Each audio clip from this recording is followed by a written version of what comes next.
including the Honorable Chair for the JLAC Committee, the Honorable Chair for Social Protection, yours truly, the Chair of Communication, Information and Innovation, the Chair, Wanjiko Mohia, for Integration. They are normally in the House dutifully, all the way to the close of business. So as the condemnation of chairs becomes so popular in this House, kindly let it not be a blanket condemnation. Thank you very much, Mr. Chair. And the Chair for Transport, once in a while. And KJ, the correct English is judiciously, not judicially. Judiciously. Yes, Oundo. Speaker, I know I might not be qualified to offer you any advice or any counsel, but where I come from, we know we are fishermen. We always say the small fish can actually advise the big fish. And we also say, Honorable Speaker, where we come from, that when you feed the guinea fowl, don't forget the chicken. The guinea fowl can fly away, the chicken will always remain. There are members in this House, Honorable Speaker, who come here at 2:15, and they leave at exactly 7 when the House rises. I confirm that you are one of them. And when the few people who come only to undertake national duties, when they are here, they are given first preference to talk, and those who toil and sit here and caring unflinchingly in order to give honor to the August House are ignored and ignored badly. So I just wanted to, I know I don't deserve to advise you, but remember the saying that whatever you give the guinea fowl, do not deny the chicken. Thank you, Honorable Speaker. Honorable Undo, on the first, you are correct. On the second, you are wrong.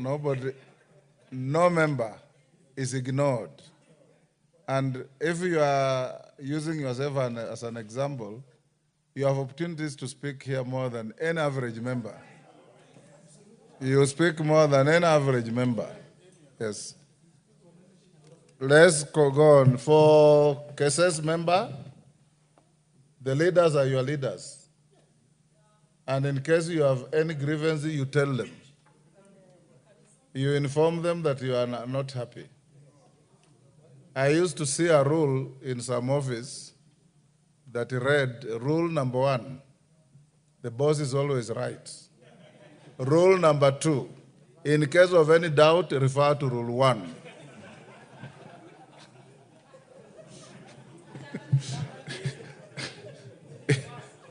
Yes, Ferdinand?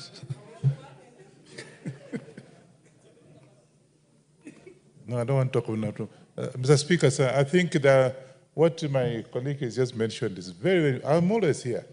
And it's very, very disappointing. We actually representative for the people. And the chairman, apart from a few of them, are never in the House. So, and of course, most of these things go through our chairman. So I think it has to come from the chair, from the speaker's position, to warn the chairs of various committees to be here present and deliver some of these things, because we are getting very embarrassed. And I know we are actually live on the TV, and you find that the chairmen of various committees are not in the House. Speaker, do something about it. Thank you. I think let's go on, honorable members. Next order. Yes, yes, Melly. Mr. Speaker, I rise to also input on this discussion that the chairs and the leadership, yes, are like any other human being, and they have a lot of commitments. But the blanket condemnation that the chairs and the leadership are always absent is not true, because here we have so many chairs. I've seen chair agriculture, chair East Africa, and even the vice chairs. So I want to say that as much as there is need that we dedicate ourselves to the duties of the House, it isn't true that all of them are always out. And I think you gave an advice, Chair, Mr. Speaker, as a leader of this House, that we all need to commit ourselves to our representatives and to our duties of this republic. And that is what we always do. But the few who have actually made mistakes, we really need to bring them back and show them the need to be here every other time when the House rises, until when the House sits, until when it rises. Thank you, Mr. Speaker. Yes, Parashina.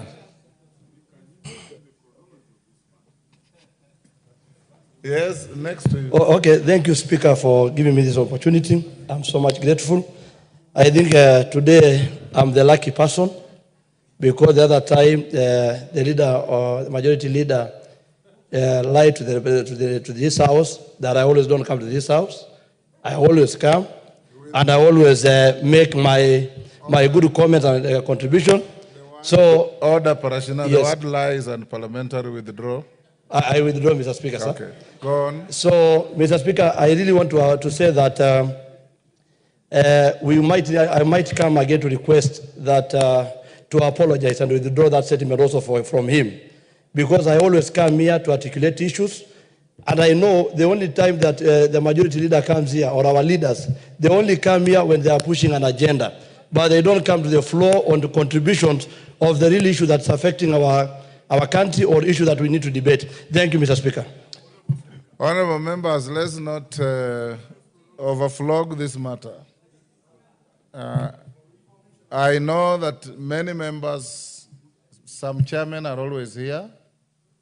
There are also others who are persistent offenders who don't come. So I have advised you before, members, that we Chairman McClub, there is a chairman sitting next to you.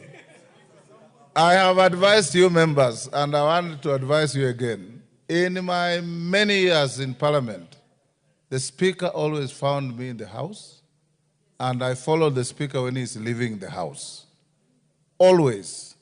Just pick up that good habit, and this House will have no problem. You know, it is a great honor to sit in this House. Your right to speak on the floor of this House must be equal to your duty to listen to those who listen to you when you speak. Because what I've noticed is that members, as soon as they prosecute the agenda, they exit. You can't expect to be listened to if you don't listen to others. And that is what debate is all about. And if we can impress that, especially our colleagues, first-timers, you will go a long way. And out there, your voters watch. I see people in social clubs glued on phone when the House is sitting, and they're watching proceedings to see whether my member of parliament is in the House, whether my member of parliament speaks, and if he speaks or she speaks, do they make sense? The public is no longer the old public who wait for leo katika bunge. They follow everything that we do here. So let's invite Honorable Soro and your team on both sides of the House. Ensure that when the House starts, he's just come. Ensure that when the House starts, we appreciate that you have other duties out there. But when the House starts, at least let's have leadership on either side of the House. If it's not the leader, the whip. If it's not, your deputies, so that they can be able to help the House move on. Today we rang the quorum bell for about 15 minutes. And I kept on asking where the chief whip was. But since you are here, you've purged yourself of the contempt. Let's move on to the next order. Order number 4, petitions. Order number 5, papers. Majority Leader. Thank you, Honorable Speaker. Honorable Speaker, first I want to apologize for walking in late when you are on the chair while conducting the responsibility that you actually gave us as far as EALA games are concerned, and that is why you don't see the entire leadership here. They are working on everything that pertains to the EALA games that will be commencing in 2 weeks. So they instructed me to actually leave the meeting and come here and join you, Honorable Speaker. So, Honorable Speaker, I beg to lay the following papers on the table of the House today, Thursday, November 14th, 2024. Number 1, the following legal notices from the Minister of Environment, Climate Change and Forestry. That is A, notice number 176 of 2024, relating to the Sustainable Waste Management Extended Producer Responsibility Regulations 2024 and the explanatory memorandum. B, legal notice number 177 of 2024 relating to the Environmental Management and Coordination Water Quality Regulations 2024 and the explanatory memorandum. C, legal notice number 178 of 2024 relating to the Environmental Management and Coordination Waste Management Regulations 2024 and explanation memorandum. D, legal notice number 179 of 2024 relating to the Environmental Management and Coordination Sand Harvesting Regulations 2024 and the explanatory memorandum. Legal notice number 180 of 2024 relating to the Environmental Management and Coordination Air Quality Regulations 2024 and the explanatory memorandum. Legal notice number 181 of 2024 relating to the Environmental Management and Coordination, Management and Control of Plastic Packaging Materials Regulations 2024 and the explanatory memorandum. And legal notice number 182 of 2024 relating to the Environmental Management and Coordination, Management of Toxic and Hazardous Chemicals and Materials Regulations 2024 and the explanatory memorandum. Honorable Speaker, the reports of the Auditor General and financial statements for the year ended 30th June 2024 and the certificates therein in respect of the following institutions. A, Kenya Industry and Entrepreneurship Project Credit Number IDA 6268KE, State Department for Industry, De-risking, Inclusion and Value Enhancement of Pastoral Economics Drive in the Horn of Africa, Project Credit Number 7139KE, State Department for Livestock Development, Enable Youth Kenya Program, ADF Loan Number 210015003888950, State Department for Crop Development. D, Kenya Livestock Commercialization Project Number 200002339, Loan Number 20003565 and 200003566, State Department for Livestock Development. E, Kenya Town Sustainable Water Supply and Sanitation Program, AFDB Loan Number 20000000501, Tana Water Works Development Agency. Nairobi Ring Transmission Line Project, AFD Credit Number CKE 106801N, AFD Credit Number CKE 6012.01, AFD Credit Number CKE 103001B, EIB Credit Number 25.367KE and GOK, Kenya Electricity Transmission Company Limited, and de-risking, inclusion and value enhancement of pastoral economics drive in the Horn of Africa, Credit Number 7139KE, Kenya Development Corporation. I beg to lay, Honorable Speaker. Thank you.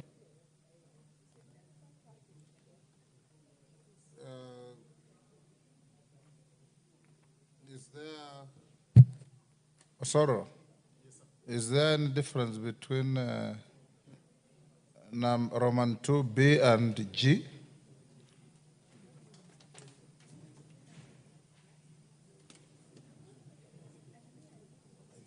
For the record, it appears to be one and the same. Roman 2, B and G.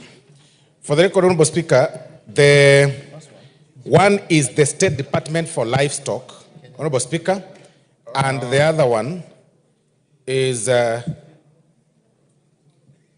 State Department for Livestock Development. And Kenya Development Corporation. And Kenya Development Corporation, Honorable Speaker. Okay. That is the difference, yeah. Next, Chairperson, Departmental Committee on Finance and National Planning. Honorable Speaker, I beg to lay the following paper on the table of the House today, Wednesday, the 13th of November, 2024, a report by the Departmental Committee on Finance and National Planning on its consideration of the Public Audit Amendment Bill, National Assembly Bill Number 4 of 2024. Thank you. Chairperson, Constitutional Implementation Oversight Committee, CIOC. Who is the chairman? The chairperson? Honorable Mshomba, is she in the house?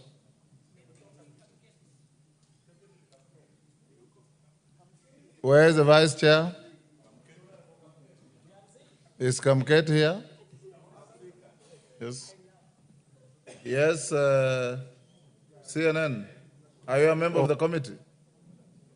Yes, Speaker, I can confirm I'm a member of this committee. Do you have the paper to lay? No. Just wanted to tell you I will inform them to be in the house in time. Next order. Order number 6, notices of motion. Order number 7, questions and statements. Member for Bura. Yakuba Ado. Thank you, Honorable Speaker, for giving me this opportunity. Request for a statement regarding the impact of road works by the Kenya National Highway Authority, KENHA, at Kona Punda area along the Mororo-Nairobi Highway in Bura constituency. Honorable Speaker, pursuant to the provisions of the Standing Order 44-2C, I wish to request for a statement from the chairperson of the Departmental Committee on Transport and Infrastructure regarding the impact of the ongoing roadworks by the Kenya National Highway Authority at Konapunda area along Mororo-Nairobi Highway in Bura constituency. Honorable Speaker, early this year, the country experienced heavy rains. Although the rains were a blessing following the devastating drought that was witnessed in the preceding year, the rains also caused adverse effects in Bura constituency, among other constituencies in Kenya. In Bura constituency, River Tana burst its banks, changed its course and traversed Mororo town, which was affected by the heavy flooding. The flood waters caused the loss of 43 lives, displacements of residents and destruction of property, farms, infrastructure, and livestock in Mororo and Madogo areas and their environs. Honorable Speaker, after the water level subsided, KENHA commenced works to rehabilitate the washed away section of Mororo-Nairobi Highway at Konapunda area near Mororo town. The residents of Mororo area, the residents of Mororo town and Madogo are concerned that KENHA has been constructing huge culverts at the area without having undertaken due consideration of the environmental and social impacts of the project. The residents of these two towns feel less integrated in the ongoing works, which also places them at the risk of losing access to their farmlands. Further, huge clouds of dust from the construction sites are polluting the environment and exposing residents, including pedestrians and boda riders, together with their pillion passengers, to respiratory hazards as they go about with their activities. Honorable Speaker, it's against this backdrop that I request for a statement from the chairperson of the Departmental Committee on Transport and Infrastructure on the following. 1, a report on the environmental and social impact assessment and public engagement undertaken by KENHA regarding the construction of culverts across the new course of River Tana at Konapunda, including the justification for regularizing the new course instead of taking measures to revert the waters. B, compensation plans, if any, for the residents of Mororo and Madogo who are affected by the ongoing road rehabilitation works by KENHA, particularly for the farmers and for their farmlands likely to be lost. 3, or C, measures put in place to manage or reduce the dust caused from the construction works in order to guarantee a conducive environment for road users, particularly boda riders and residents living near the site. Lastly, Mr. Speaker, sir, a report on the skilled and the unskilled locals that the KENHA and the contractor has engaged in the ongoing construction of the culvert at the said site, that is Konapunda, and the construction of the new bridge that is connecting Mororo to Garissa, specifying the number, the names, and the categories for those skilled and unskilled laborers. I thank you, Honorable Speaker. Thank you, Yakub. Honorable members, allow me to recognize a delegation from the Parliament of Uganda. I wish to recognize a delegation of 6 members of staff from the Hansard Department of the Parliament of Uganda seated in the Speaker's Gallery. They are welcome to observe the proceedings of the National Assembly. Members, you remember yesterday the Speaker of Uganda was also in the gallery to pay respect to our House. Thank you. On my behalf and on your behalf, we welcome them to our Parliament. Beatrice Elachi. Thank you, Mr. Speaker. Mr. Speaker, I wish to give a general statement regarding the demise of Prophetess Mary Akasa. Honorable Speaker, pursuant to the provisions of Standing Order 43, I wish to make a statement regarding the passing on of the founder of Jerusalem Church of Christ, Prophetess Mary Akasa, on 26th October 2024. Honorable Speaker, the late Prophetess Mary Akasa, a legendary preacher, was born on 2nd December 1964 in Ebusiralo village in Luanda, Vihiga County. Prophetess Akasa typifies the unwavering resilience and determination of the girl child. Having lost her parents at the age of about 8 years old, she had to work extra hard to shape the path that led to her destiny. In her quest to earn a living as an orphan, the late Prophetess Akasa moved to Nairobi, where she worked as a house girl, as a house help in Kikuyu, Kiambu County, until she left to do God's ministry. Her journey as a prophetess began in Muslim area, presently Kabira Ward in Nairobi County, where she founded the Jerusalem Church of Christ and was the first to ever bring us a person who she called Jesus. Honorable Speaker, apart from preaching and healing the souls of people, the late Prophetess Mary Akasa also healed lost futures and transformed the lives of many young people in Kawangware, where her church is domiciled. She will be fondly remembered for drug abuse and crime by counseling them, offering them a place to call home, and providing them food and other basic needs. These acts of mercy by the late Prophetess Mary Akasa through her Jerusalem Church of Christ substantially reduced insecurity in Kawangware and will surely outlive her life. The departed prophetess will also be remembered for her unique approach that blended Christianity with African traditional spirituality, characterized by vibrant music, drumming, chanting, and spirited faith healing. She will also be celebrated for her strict enforcement of Christian values, including punctuality. The no-nonsense late prophetess never tolerated lateness for church services and had no patience for congregants who came late to her church. Honorable Speaker, as the late Prophetess Mary Akasa will be laid to rest on 16th November 2024, she can be celebrated as a woman who contributed immensely to the growth of the African evangelical movement in Kenya. I take this early opportunity to condole with the family and friends of the late Prophetess Mary Akasa and the Christian fraternity for the loss of this extraordinary servant of God.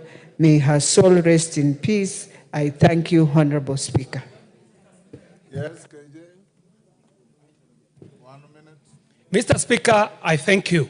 I also want to thank my twin MP, Member of Parliament for Dagoretti North, for honoring the late Mary Akasa with this eulogy and presenting it to the House of Parliament so that we can communicate it to the world that a great Kenyan has gone to go with the Lord. Mr. Speaker, the prophetess Mary Akasa is not an ordinary person. She was a person of great exploits, rising from a hustler to become one of the biggest household names in Kenya. And Mr. Speaker, I've got to say that while her style of evangelizing might not have been your usual, it would have been curious in the way she approached it. I remember as a young person being told of a story of Jesus Christ coming to Kawangware and departing Kawangware in a Peugeot 504, Mr. Speaker. And you know very well that's not true. Yes, yes.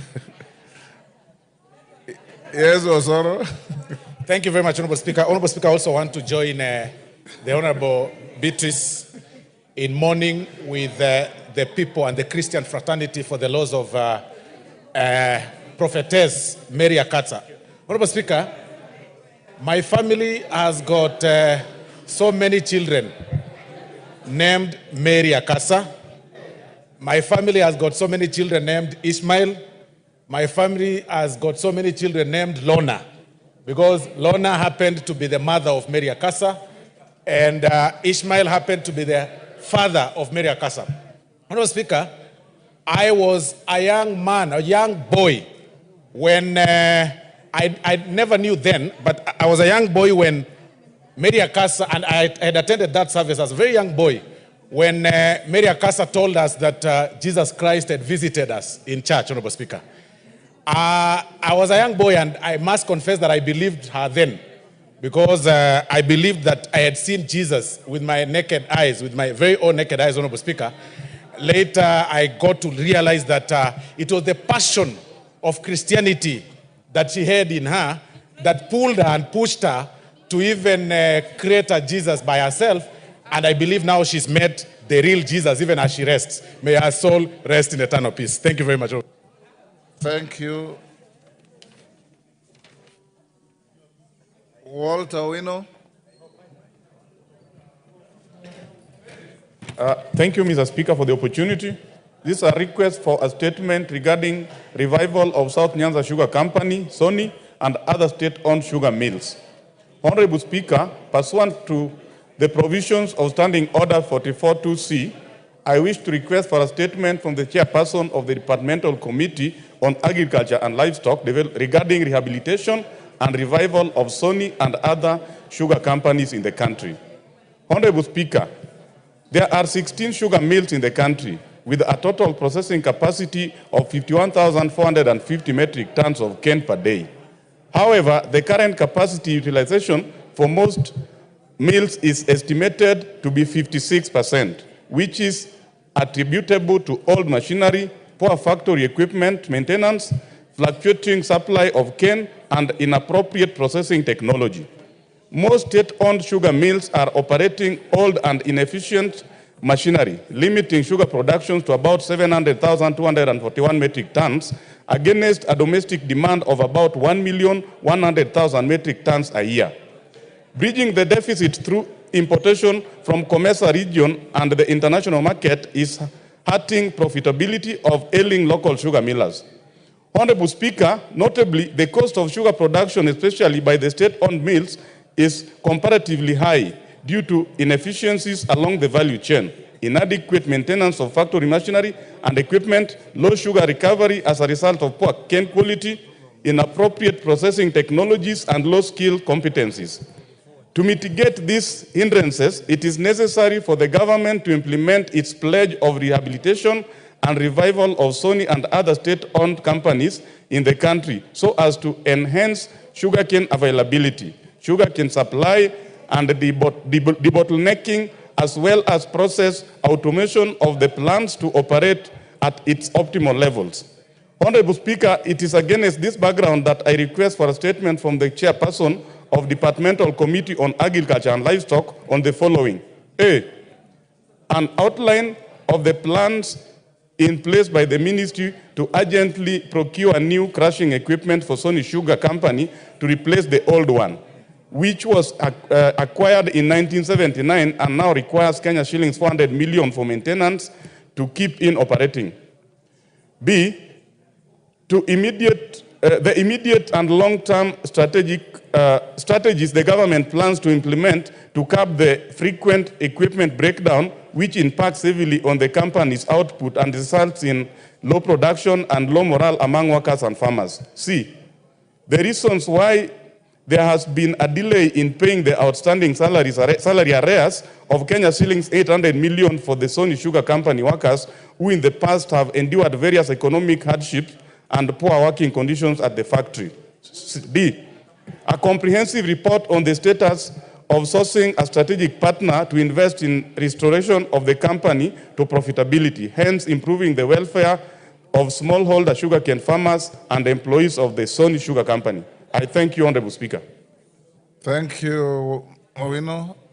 Your statement is committed to the Committee on Agriculture. Bring a response in 2 weeks before we break. The statement requested by Honorable Yakub goes to Rhodes, GK. You bring the response in 2 weeks. I will do so, Thank Mr. you. Speaker. Before we go to responses, Honorable Mchomba, I called out, you are not here. We go back to order number 5. Are you ready to? Why aren't you ready?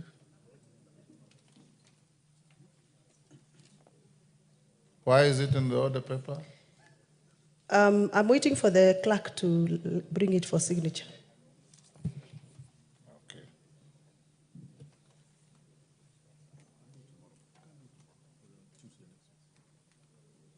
Right, we go back to a response to statements.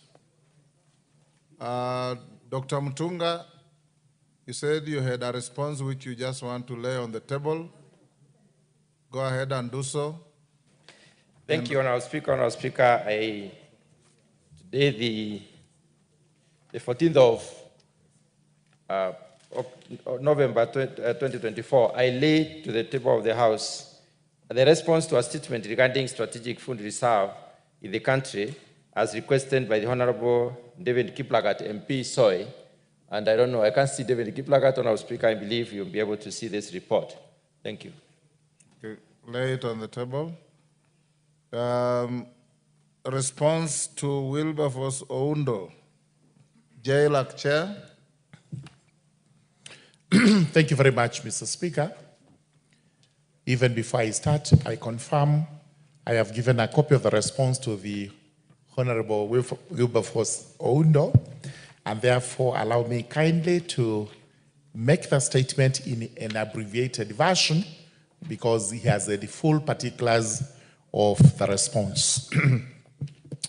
Honorable Speaker, pursuant to the provisions of Standing Order 44-2C, the request for statement was made by the Honorable Wilberforce Ojambo Oundo, MP for Funyula, and the response has come into the various issues raised as follows. The first issue was the status of implementation of the recommendations of the Maraga Task Force report, specifically in relation to the promotion of prison officers, some of whom have stagnated at the same job group or grade for over 10 years, and the constitution of the Prison Council is provided for under Section 21C of the Prisons Act. The response is that promotions in Kenya Prison Service is a process which is guided by the Public Service Commission with respect to the scheme and service for prison officers, uniformed personnel, revised in October 2014. As a result of this, the Prisons Department has been filling vacant positions through interviews. And as a result of that filling, the correct position as we speak today is that we have 2 Deputy Commissioner General, 8 Senior Assistant Commissioner General of Prisons, 10 Assistant Commissioner General of Prisons, 114 Commissioner of Prisons, 311 Senior Superintendent of Prisons, 168 Superintendent of Prisons, assistant superintendent of prisons are 0, while chief inspector of prisons is 122, inspector of prisons is 862, senior sergeant in prisons is 399, while sergeants are 1,487, and corporals are 2,754. Appointment of Commissioner General is that this is settled now because we have had the appointment of Mr. Patrick M. Arando by His Excellency the President implemented on the 12th of July 2024. As regards the review of the establishment, as part of the broader and sustainable approach in addressing stagnation, the service conducted a comprehensive review of the authorized staff establishment of 37,868 uniformed officers, as a result of which these promotions were made. As regards career guidelines for uniformed prison officers, we confirm that the service is in the process of developing career guidelines which will establish clear entry and exit pathways for officers enlisted as general duty personnel, as well as those enlisted as professionals, technicians, and artisans. As regards issue number 2, any plans to provide decent housing for prison officers under the affordable housing program, and if so, the status of these arrangements, we confirm that the Kenya Prison Services has actually consulted the State Department for Housing and Urban Development for consideration in the provision of the houses under the Affordable Housing Program. And as a result of this consultation, a program is being developed for a minimum of 5,000 houses or units within 3 years under that particular program. As a result of which now, the Kenya Prison Services would be proposing for continuation of the National Police Service housing scheme to be continued to complement the above programs. As regards issue number 3, the status of harmonization of terms of service, including salaries for all officers under the various services, specifically between the National Police Service and the Kenya Prisons Service, to ensure parity and fairness in remuneration and working conditions. This was recommended by the Maraga Task Force, and we confirm that the prison officers' salaries are paid based on the salary structure approved by the Public Service Commission and the Salaries and Remuneration Commission. But we also confirm that having received the recommendation by the Maraga Task Force for the harmonization specifically for grades that have similar entry qualifications between the two services, the Kenya Prisons Service has established a task force to harmonize the salaries, and this is in progress, especially after the last review was effected. To confirm that the difference today, as we speak, between members of the National Police Service have only an extra 2,000 shillings higher than the members of the prison service. But the technical team, which constitutes of the Cabinet Secretary, National Treasury, the Cabinet Secretary, Minister of Interior, and the coordination of national government, and the representatives from the National Police Service and the Administration Police and the Prisons Service, is actually working on this jointly to ensure that the salaries are harmonized and there is no difference between the lower kanda and the higher kanda in the services programs in the country. That basically is the response. If that is your abbreviated statement, how was the main statement? It would have taken me double the time I've taken, because I've just tried to abbreviate it. I would have read it longer than I have done. Oh, no. Thank you very much. Thank you. Thank you, Honorable Speaker. As much as I appreciate the challenges and the difficulties which my friend Sir George has gone through to read a statement that has cleverly skirted around the issues at hand, but I can't take a blame. I cannot directly blame him because he's just a messenger. And where we come from, you don't slaughter the messenger. You send the messenger back with a message to refill up the missing gaps. Honorable Speaker, first of all, the statement has got so many promises, yet with no specific timelines. It leaves the question to beg, will yet anything happen? For example, the service actively in consultation with the Public Service Commission to fast-track the process, facilitate feedback. When that will come, only God, the Almighty God knows. The final report on career guidelines will be submitted to the Public Service Commission for approval. Nobody knows when that will happen. Prisons Council, no mention at all. When will it be formed as proposed in the Maraga and Masden Madoka's report? Again, Honorable Speaker, about housing. And Honorable Speaker, many of us who have attended, who have even visited any prison in this country, will sympathize and empathize and feel sorry for the poor state of housing of prison officers. It was even bad for the prisoners until Uncle Moody came in and said prisoners also are human beings. They deserve to enjoy some basic human rights. So, Honorable Speaker, again, it is very general. No specific timelines, no program given. I know, Speaker, I want to lead somewhere. I'm going to lead him somewhere.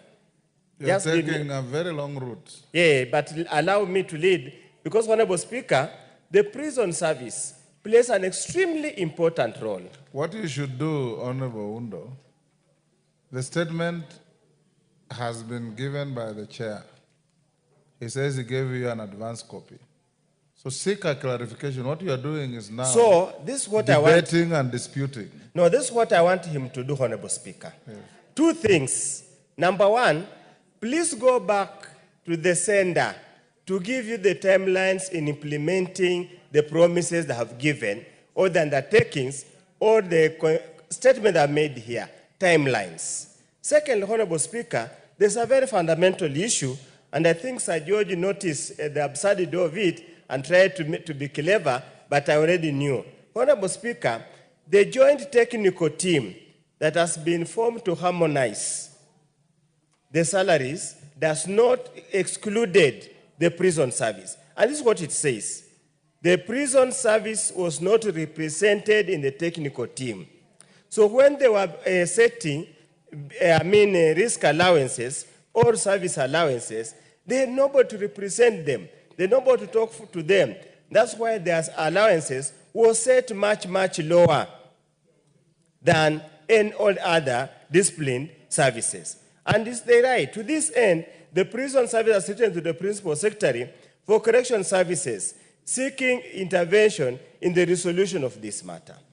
They are all armed services. So I just all ask, you want is to know whether there will be an addendum to the reports. Yes, to include the prison service. Yes, number one, when the promises made here, when they are going to be implemented. Secondly, to what extent can they include the prison services in the technical committee so that when they are harmonizing the terms, they harmonize for all of them because they are all armed forces, they offer critical services. Thank you. Finally, Honorable Speaker, is it possible, Sir George, that once they have given you the timelines, me and you can continue to engage so that you can continuously update this House, members of people of Kenya, and the prison officers, that the Parliament has not ignored them. Thank you, Honorable Speaker. That long speech requires just a very short response. A short response. Yes. In fact, where no timelines are given, we expect this to be done within a reasonable period of time. There's no reason why JLAC will not go back to the prisons department to ensure that we get timelines on when this harmonization is likely to be completed to the benefit of the prison officers that are in service. As regards their houses, 5,000 houses, we have estimated that this will be done in another 3 years, because this is construction. We possibly need money, expertise, planning, and what have you, but we have stated that this will be done within 3 years for phase 1, 5,000 houses. Then we continue up to the time when we have about the 40,000 prison officers all accommodated in these buildings. Thank you, Mr. Speaker. Thank you. Joyce Kamene, a response to your statement from Social Protection, member for Thika Town. Thank you, Honorable Speaker. Honorable Speaker, the member raised this question on 14th of October, 2024. And there were 2 questions which I'm going to give her the response, but I'm going also to summarize because the report is huge. She requested for 2 questions, Honorable Speaker, and the first one was a report on the status of disbursement of NGAF balance for financial year 2022/2023 and 2023 to 2024 to Machakos County and the measure put in place to ensure timely disbursement to enable the continuation of the project approved by the funding. Honorable Speaker, in accordance with NGAF Regulation 2016, the following is the process of applying for the NGAF funds. Regulation 20, that the county committee shall, once in every year through the public notice in all the wards within the county, invite interested members of the public to submit project proposal for funding.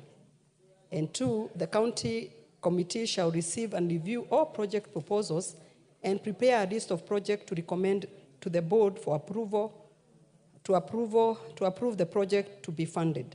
And 3, the county controller shall submit the list prepared under paragraph 2 to the chief executive officer, who shall submit them to the board for approval of the funding. Honorable Speaker, the chief executive officer is yet to formally receive the county request for the project to be funded. As such, disbursement of the fund to the county cannot be immediately effected. Once the request is received, including the request for disbursement of the NGAF balance for financial year 2023 to 2024 to the Machakos County, the fund will take necessary and procedural measures to ensure timely disbursement of the said fund to the county for implementation of the approved project. The balance as for now, Honorable Speaker, 2023 to 2024 is 14 million and 62,000 to the Machakos County, was disbursed to the county on October 2023, was disbursed to the county in October 2023 once it was formally requested. Honorable Speaker, for the question number 2, the member had asked action taken by NGAF to immediately post Ms. Betty Kanyili Njoni, PFM number 21914-2127 as the fund county coordinator for Machakos County for an interrupted contract at least 1 year in order to ensure effective and seamless administration of the fund, including the timeline for posting. The Honorable Speaker, the National Government Affirmative Action Fund 2016, Regulation 16 provides that the function and composition of the county committee in each county to be, among other, the national government officer in charge of the county responsible for gender affairs or his or her nominee, and the county coordinator be ex-officio member and the secretary to be the committee. The fund has been engaging county gender office on a need-basis as a stopgap measure, mainly due to lack of approved human resource instrument and sufficient fund to cater for personal enrollment. The State Cooperation Advisory Committee, SCAC, noted that such an arrangement of deploying staff from the mainstream government to run the operation of the fund may be detrimental to the performance of the fund. In this regard, the SCAC advised that the fund of the process to be finalizing the development and approval of their human resource instrument and subsequently commence the process of recruiting their own staff subject to availability of the budget. Honorable Speaker, I'll go to where they have advised. They have said it is against this background, advised by SCAC and the provision of the Public Service Commission Act, that the board in its 92 meeting on 13 September 2024 resolved to phase out the deployed gender officer from acting as county coordinator upon expiry of their respective contract and replace them with the substantive county coordinator to enable the gender office to undertake their critical role of oversight as per the NGAF Regulation 2016. The fund has since deployed a substantive county coordinator, Mr. Mutua Murumba, who was the successful candidate with effect from November 4th, 2024. The officer has since reported and is currently clearing and handing over as per the prevailing human resource policy and procedure manual. I submit, Honorable Speaker. The Honorable member is here. I can give her the report herself. Kamene, member for Machakos. Thank you, Mr. Speaker. Honorable Speaker. She has given the report. Thank you, Chair, for the report. But there are a few issues because there have been some changes. Let me say I appreciate the PS, Madam Anne, because she intervened on this issue of the coordinator. And Madam Betty, our contract has been renewed. The issue of funds.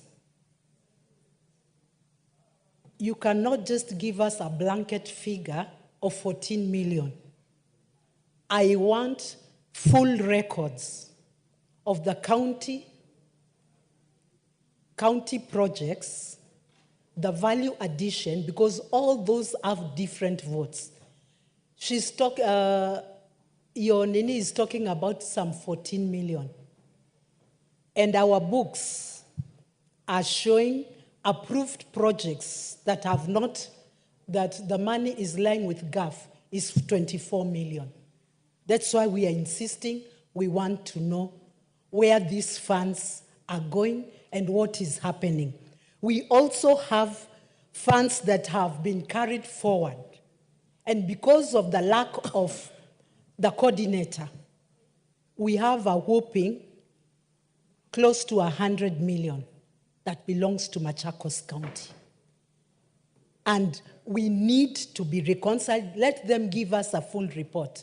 What is the balance of the bursary funds, the civic education, and also the admin? Because those are funds that are lying at the headquarters because of lack of a coordinator. And I'm happy the PS has given us the gender officer. So I still need our figures and I still need to get the clear records. Thank you, Mr. Speaker. Thank you, Alice. I think those clarifications you can share with the member. Thank you, Honorable Speaker. I can share with the members the problem that they had, the Machakos County, is because they did not have a coordinator, Honorable Speaker, but we have seen from 4th of this month, 4th November, now they have a new coordinator, Mr. Murumba. We are going now to look into the matter because he will be able now to coordinate the county, and we know how much money has not been dispersed for Machakos County. Thank you, Honorable. Sorry. Yes, Joyce. Kamene. Speaker, I would like to correct again. There is nothing like a Mr. Mulumba. We have Betty Kagiri, who Madam PS intervened because she's the one who has been in that office. And her contract has been extended. We are working with her. We are comfortably working with her. So I don't understand where the Mr. Mulumba is coming in from. Thank you. Yes, Russell, what's your point of order? Thank you very much, Honorable Speaker. Honorable Speaker, listening to the Chair of Protection, I think she is very clear and she has laid the message bare. But also, I must thank the questionnaire there. But what the questionnaire has been saying, she is in contact with the Principal Secretary. So it means, in depth, she may have more information than what the chair is giving from the floor of the House. So for that reason, as opposed to really burdening the chair, this will be resolved much more easily, because the amount she is talking about of 100 million, that is actually money for that county for almost three financial years or close to that. So for that reason, as opposed to just ping pong on the floor of the House, this matter can be taken up by the honorable member with the support of the chair, with the ministry, to give maybe fundamental perspective on the question that is being asked. Thank you, Honorable Speaker. Chair of the committee, liaise with the member and then agree on those minor issues. Thank you, Honorable. Whether it's Murumba or whoever, it's neither here nor there. Okay, Honorable Speaker. Honorable Nolfason Barongo Pomachoge Barabu. A response to your statement by Transport and Infrastructure. GK, you ready? Yes, I am. Barongo is here. Go ahead. Thank you, Honorable Speaker. Allow me to give a precise response to a request made by Honorable Nofason Obadiah Barongo, Member of Parliament for Bomachoge Barabu constituency, which was requested on 9th October this year. Honorable Speaker, in the statement, the Honorable Obadiah Barongo MP sought to establish, among other things, one, the status of upgrading of the road network in Bomachoge Barabu constituency to bitumen standards, and two, the timelines for the completion of the stored projects in the constituency. Honorable Speaker, the committee received a response from the Ministry of Roads and Transport through the Clerk of the National Assembly on 13th this month, which I now wish to make. Honorable Speaker, on the status of upgrading of the road network in Bomachoge Barabu constituency to be into the roads project 217. Honorable Speaker, with regards to the timelines for the completion of the provisions due to exogenous factors, thus extracted amount, the ministry through KERA is currently reviewing so that shall allow the completion of the remainder of the works upon award. Once the appraisal is agreed upon, we project completion of the project by December 2025. Honorable Speaker, I submit. Barongo. Thank you, Honorable Speaker. And thank you, Chairman, for the response that you have given me. I would like to say that I'm not very happy with that response.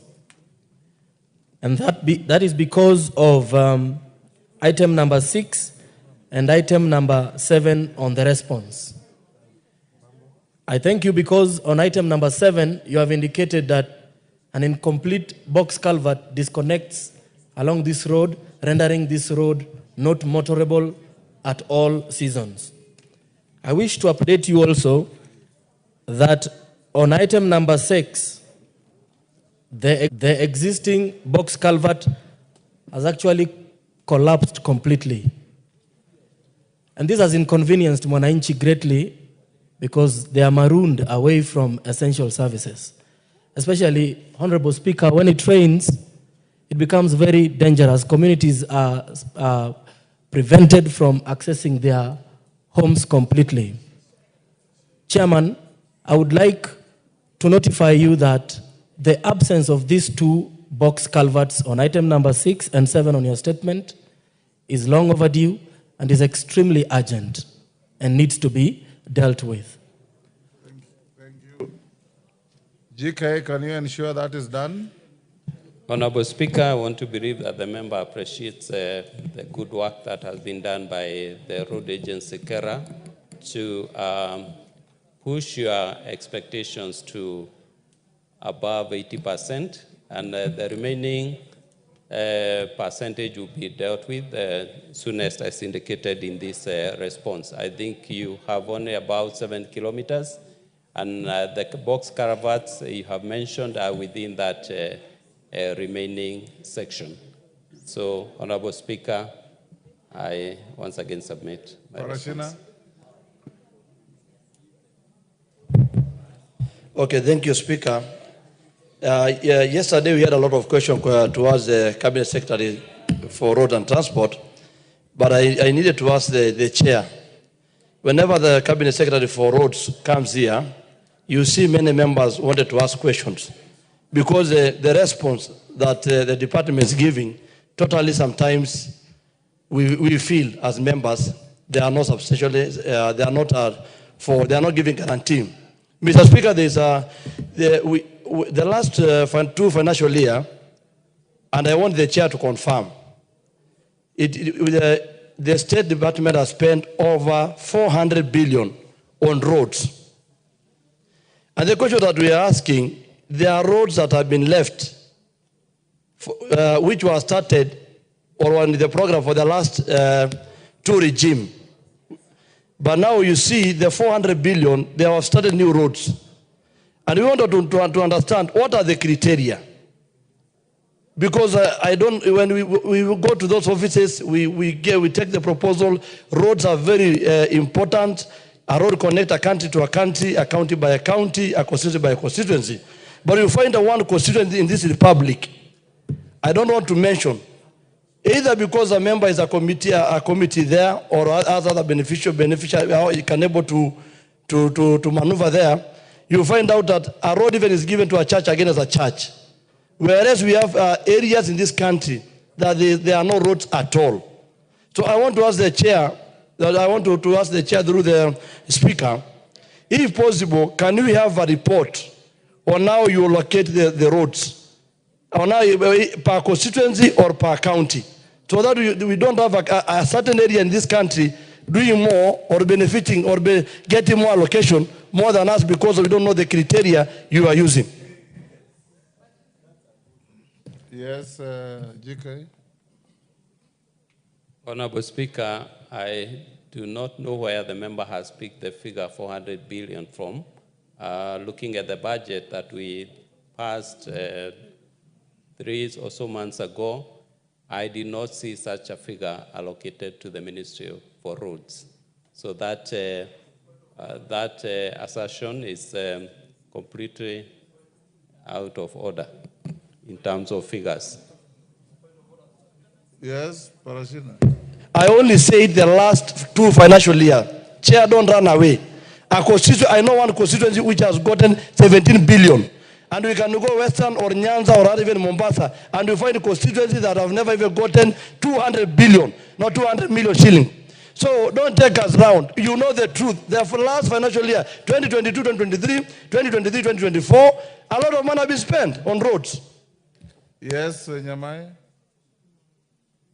Well, Chair, thank you very much, Honorable Speaker. Well, I would like to just say that the Honorable Parashina has a point, Mr. Speaker. We would like to, with a lot of respect, ask the Chair for Roads that personally, I think there is a problem, Mr. Speaker.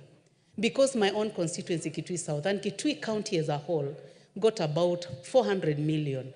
Kitui South has less than 100 million, Honorable Speaker, where there are Kera roads and there are highways to be repaired. And Mr. Speaker, I saw a constituency with 4 billion. It's worrying. It is something that this House must discuss. I do not know whether you are going to call us for a kamukunji or what you are going to do, because this is a budget-making institution. If this is a budget-making institution, Honorable Speaker, we are going to be in a lot of trouble with our constituents. Mr. Speaker, I got to know this because I took the trouble to analyze that document because I wanted to know how much has gone to every county. Mr. Speaker, there is a problem and we need support. Chair, Roads, we need support from you. Honorable Speaker, we need support from you. I also, as I was looking at Kitui, I had time to look at Bungoma, Honorable Speaker, and I say the picture is not good, Mr. Speaker. Yes, Mutunga. Honorable Speaker, when I stood here yesterday and spoke about Tigania West, some people laughed at me, some of the honorable members. Honorable Speaker, that is one constituency which has 9 kilometers of tarmac in total. I'm talking about Tisa in Kiswahili. And we are with members here who have 300 kilometers of tarmac, Honorable Speaker. In the same house. In the same house. Honorable Speaker, you will speak at your own time. I have also submitted requests in all ways, in all possible ways. Honorable Speaker, we even have signboards of distinguished leaders in this country opening roads in that constituency. Honorable Speaker, there is something seriously wrong. Did you say this yesterday? I did say yes. You said this yesterday. Honorable Speaker, I'm just joining the members who are saying there is a problem in the road sector. We need needs to be looked into. GK, can you tell the House? Honorable Speaker, I know the CS was here yesterday to respond to issues raised by members, and he will be here in the next 2 weeks. He will be here to answer to all those questions. But I will insist that there is no 400 billion that has been allocated to the ministry, even in the last leave alone 2 years, even in the last three years. That figure is erroneous. Members, so that we don't belabor the point, I assured you yesterday that in 2 weeks, the Minister, CS Chirchir, will be back here on the same issue of roads. So let's make progress. Hold your horses. I'll give you all the time when he comes. Let's go back to order number 6, and allow Honorable Mchomba to table the report. Order number 5, Honorable Mchomba. Thank you, Mr. Speaker. I beg to lay the following paper. Honorable Mchomba, the very least you can do is to apologize to the House for coming late, because I called you out twice. Thank you, Mr. Speaker. I wish to apologize for my absence in the morning, in the early afternoon, because I'm coming from my constituency. I had a forum. Mr. Speaker, if you look at the way I'm dressed, covered my head, because I had a forum with the women of Mothers Union. The Speaker has no knowledge of knowing how you dress when you go to So, Mr. Speaker, I am dressed like the Mothers Union because I had joined them for a very, very special meeting for the Mothers Union of the ACK Church in my constituency.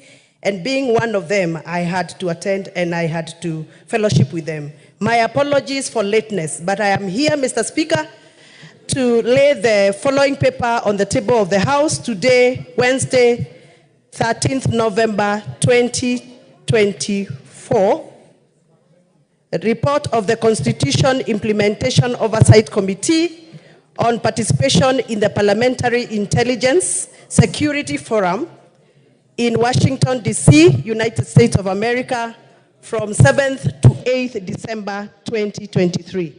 Thank you, Mr. Speaker, and once again, my sincere apologies. Thank you, Honorable Mchomba. Oku Kaunya. Is Melly in the house? Honorable Melly? Honorable Melly, Oku Kaunya has an issue on a statement that he says he requested to you and your committee. Go ahead, Honorable Kaunya. Thank you very much, Mr. Speaker, for giving me this opportunity. Mr. Speaker, on the 16th of October, a response to a statement had requested through the Departmental Committee of Education chairperson was given. In the response to the statement, where they demanded to know why the equipment for Chamasiri TVC had not been delivered and when, the timelines when it would be delivered, the chairperson of the Departmental Committee of Education, Mr. Speaker, assured this House that this equipment will be delivered before 5th of November and that by 5th of November, delivery and commissioning will be complete, and therefore the students of Chamasiri TVC will now utilize this for practical learning. Mr. Speaker, I want to bring to your attention that as of today, that equipment, the delivery, and of course the commissioning has not been done. And Mr. Speaker, I seek for your intervention to be able to guide on what should happen. But Mr. Speaker, it appears that the CS for education is taking the role of this House, which is the oversight role, very lightly. Because if a statement is read before the House, indicating and confirming even the dates, and then it's not carried out, Mr. Speaker, I think the CS is taking this House for granted. And I would urge, Mr. Speaker, you give direction so that the chair of the departmental committee can be able to take the necessary action to have the equipment for Chamasiri TVC delivered and also explain really what is happening. Thank you, Mr. Speaker. Honorable Meli, do you have... Yes, Mr. Speaker, I don't have the answers at now, but you all know, Mr. Speaker, that chairs of committees do deliver information on behalf of the cabinet secretaries to this House. I will endeavor to really find out because it is going to be very bad. Can you report back on Wednesday afternoon? I can't report back, Mr. Speaker, because it is going to be very bad that we made a commitment that they shall be brought and be launched. I commit to report back on Wednesday. Honorable Kaunya, the chair is directed to bring some information on Wednesday afternoon. Next order. Oh, sorry. Majority Leader statement of every Thursday. Osoro. Thank you very much, Honorable Speaker. This is the usual statement by the Majority Leader. I'm holding brief for him for today, Honorable Speaker. Honorable Speaker, pursuant to the provisions of Standing Order 44.2a, I rise to give the following statement on behalf of the House Business Committee, which met on Tuesday, 12 November 2024, to prioritize business for consideration during the week. Honorable Speaker, with regards to the business schedule for Tuesday next week, the House is expected to consider second reading of the following bills, some of which are listed in today's order paper. One is the County Government Revenue Raising Process Bill 2023, the Unclaimed Financial Assets Amendment Bill 2024, the Kenya Revenue Amendment number 2 Bill 2024, the Land Control Bill 2023, the Higher Education Loans Board Amendment Bill 2022, the Political Parties Amendment Bill 2022, the Public Finance Management Amendment Bill 2022, the Equalization Fund Amendment Bill, Senate Bill number 14 of 2023, and the Universities Amendment Bill of 2023. Additionally, Honorable Speaker, the debate will also be undertaken on the following motions, should they not be concluded today. One is consideration of reports on financial statements of state corporations, Nyanza region, report on the alleged unfair trade practices by foreign investors in Kenya, that report on consideration of the audited accounts of specified state corporations, report of the extraordinary session of the 6th Pan-African Parliament, report on the performance audit reports on the provisions of services to persons with disabilities by the National Council for Persons with Disabilities, and finally, on that point, second report on consideration of the financial statement of state corporations, training colleges, and institutions, Honorable Speaker. Honorable Speaker, in accordance with the provisions of Standing Order number 42A, 5 and 6, I wish to convey that the following cabinet secretaries are scheduled to appear before the House on the afternoon of Wednesday, 20th November 2024, to respond to questions as follows, Honorable Speaker. A, the Cabinet Secretary for Education will be responding to the following questions. Question by private notice number 016-2024 by the member for Kathiani, the Honorable Robert Mbui, CBS MP, regarding update on the status of preparedness by the Ministry to transition grade 8 learners to grade 9, including the number of classrooms constructed so far across the country. Question number 89 of 2024 by the member for Lamu West, the Honorable Stanley Mudhama, MP, regarding consideration of qualified primary school teachers who have advanced and obtained degree certificates for teaching positions in junior secondary schools, commonly known as JSS, and secondary schools in Lamu West constituency by the Teacher Service Commission. Honorable Speaker, question number 3 will be question number 90, 2024, by the member for Westlands, the Honorable Timothy Wanyonyi, MP, regarding the rationale and policy behind the directive of transferring secondary school teachers in physics, chemistry, biology, and history to junior secondary schools. There is also question number 91, Honorable Speaker, of 2024, by the member for Kinango, the Honorable Gozi Rai, MP, regarding status on the delayed payment of pension to Mr. Salim Mdalu Ndegwa, who was a teacher at Nzovuni Primary School until his retirement on 30th June 2022. There is also question number 93 of 2024 by the member for Nairobi County, the Honorable Esther Passaris, MP, regarding status of implementing the House resolution on the standardization of uniforms across the country. Question number 94 of 2024 by the member for Chepalungu constituency, the Honorable Victor Koech, MP, regarding the criteria used to approve primary schools within rural areas to accommodate junior secondary schools, and the criteria used for approval of primary schools to host the JSS centers within urban centers. The question number 95, Honorable Speaker, of 2024 by the member for Chepalungu, also the member for Chepalungu again, the Honorable Victor Koech, MP, regarding the timelines in which the teachers under contract will be considered for recruitment under permanent and pensionable terms. There is question number 96 of 2024 by the member for Nyeri Town, the Honorable Duncan Madenge, MP, regarding failure by the University of Nairobi Dental School in offering lecturers on orthodontics to the undergraduate and master's degree students, Honorable Speaker.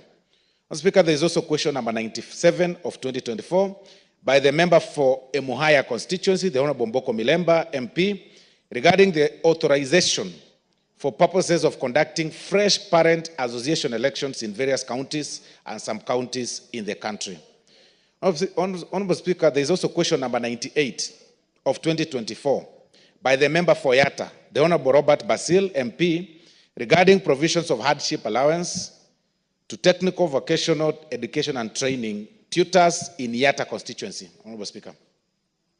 Question number 99 by the member for Kibwezi West, the Honorable Mwengi Mtuse, MP, regarding the donation of the 12,000 acres of land located at Kisayani, Kibwezi West constituency by the locals to the University of Nairobi in the year 1988 for the establishment of an institution of higher learning.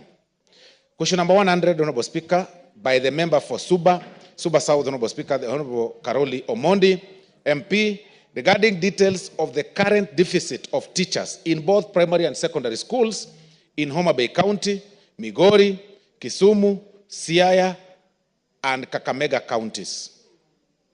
Question number 147, Honorable Speaker, by the member for Nakuru County, the Honorable Liza Chelule, regarding the plans in place by the Ministry in collaboration with the Ministry of Energy to subsidize the high cost of electricity in special needs schools. There is question number 148, Honorable Speaker, of 2024, by the member for Matayos, the Honorable Geoffrey Makoha, MP, regarding the number of special schools in the country, both for primary and secondary, and ordinary schools, Honorable Speaker. There is also question number 149 by the member for Madare, the Honorable Anthony Oluoch, regarding the measures taken to create working strategies with county governments to ensure both early childhood education, development and primary schools have access to school meals, Honorable Speaker. The Cabinet Secretary for Agriculture and Livestock, Honorable Speaker, will also be here, that very timeline, to respond to the following questions, Honorable Speaker. Question number 015 of 2024 by the member from Beira North, the Honorable Geoffrey Ruku, MP, regarding the status of the supply and distribution of subsidized fertilizers across the country in preparation for the planting season. Question number 27 of 2024 by the member for Machakos County, the Honorable Joyce Kamene, MP, regarding programs and policies the ministry has implemented to reduce importation of food to the country and ensure food self-sufficiency, in the country. Honorable Speaker, there is also the question number 101 of 2024 by the member from Beere North, the Honorable Geoffrey Ruku, regarding reasons why Pest Control Products Board, the PCPB, has permitted the use of Roundup in the country, yet the herbicide has been banned in the Americas and Europe due to its scientifically proven carcinogenic effects. Honorable Speaker. There is also question number 102 of 2024 by the member for Chepalungu constituency, the Honorable Victor Koech, MP, regarding specific measures being undertaken to ensure that dairy farmers in Chepalungu constituency receive competitive prices for their dairy products. There is question number 103 of 2020 by the member for Gishugu constituency, the Honorable Robert Gishimu, MP, regarding the decline in macadamia nut prices and measures aimed at boosting prices for profitability for farmers. There is finally on questions, Honorable Speaker, question number 146 of 2024 by the member for Uasin Gishu County, the Honorable Gladys Bose Sholei, MGH, MP, regarding status of implementation of the recommendation of the National Assembly with regards to public petition number 70 of 2019, Honorable Speaker, on withdrawal of harmful chemical pesticides in the Kenyan market, Honorable Speaker. In conclusion, Honorable Speaker, the House Business Committee will again reconvene on Tuesday, 19th November 2024, to schedule business for the rest of that week. I now wish to lay this statement, Honorable Speaker, on the table of the House. I thank you, Honorable Speaker. Thank you.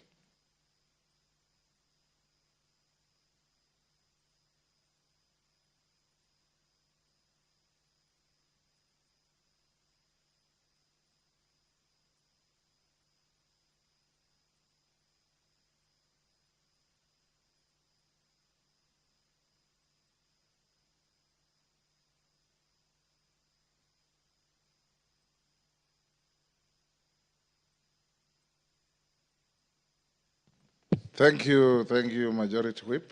Next order. We are done with the statement, so we go to order number 8.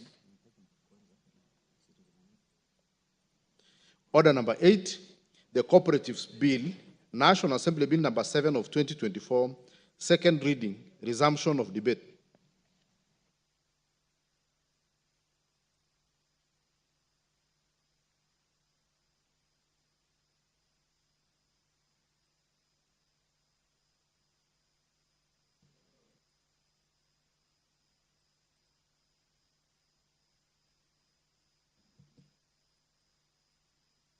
Timothy Toroitich, his balance of 6 minutes forfeited.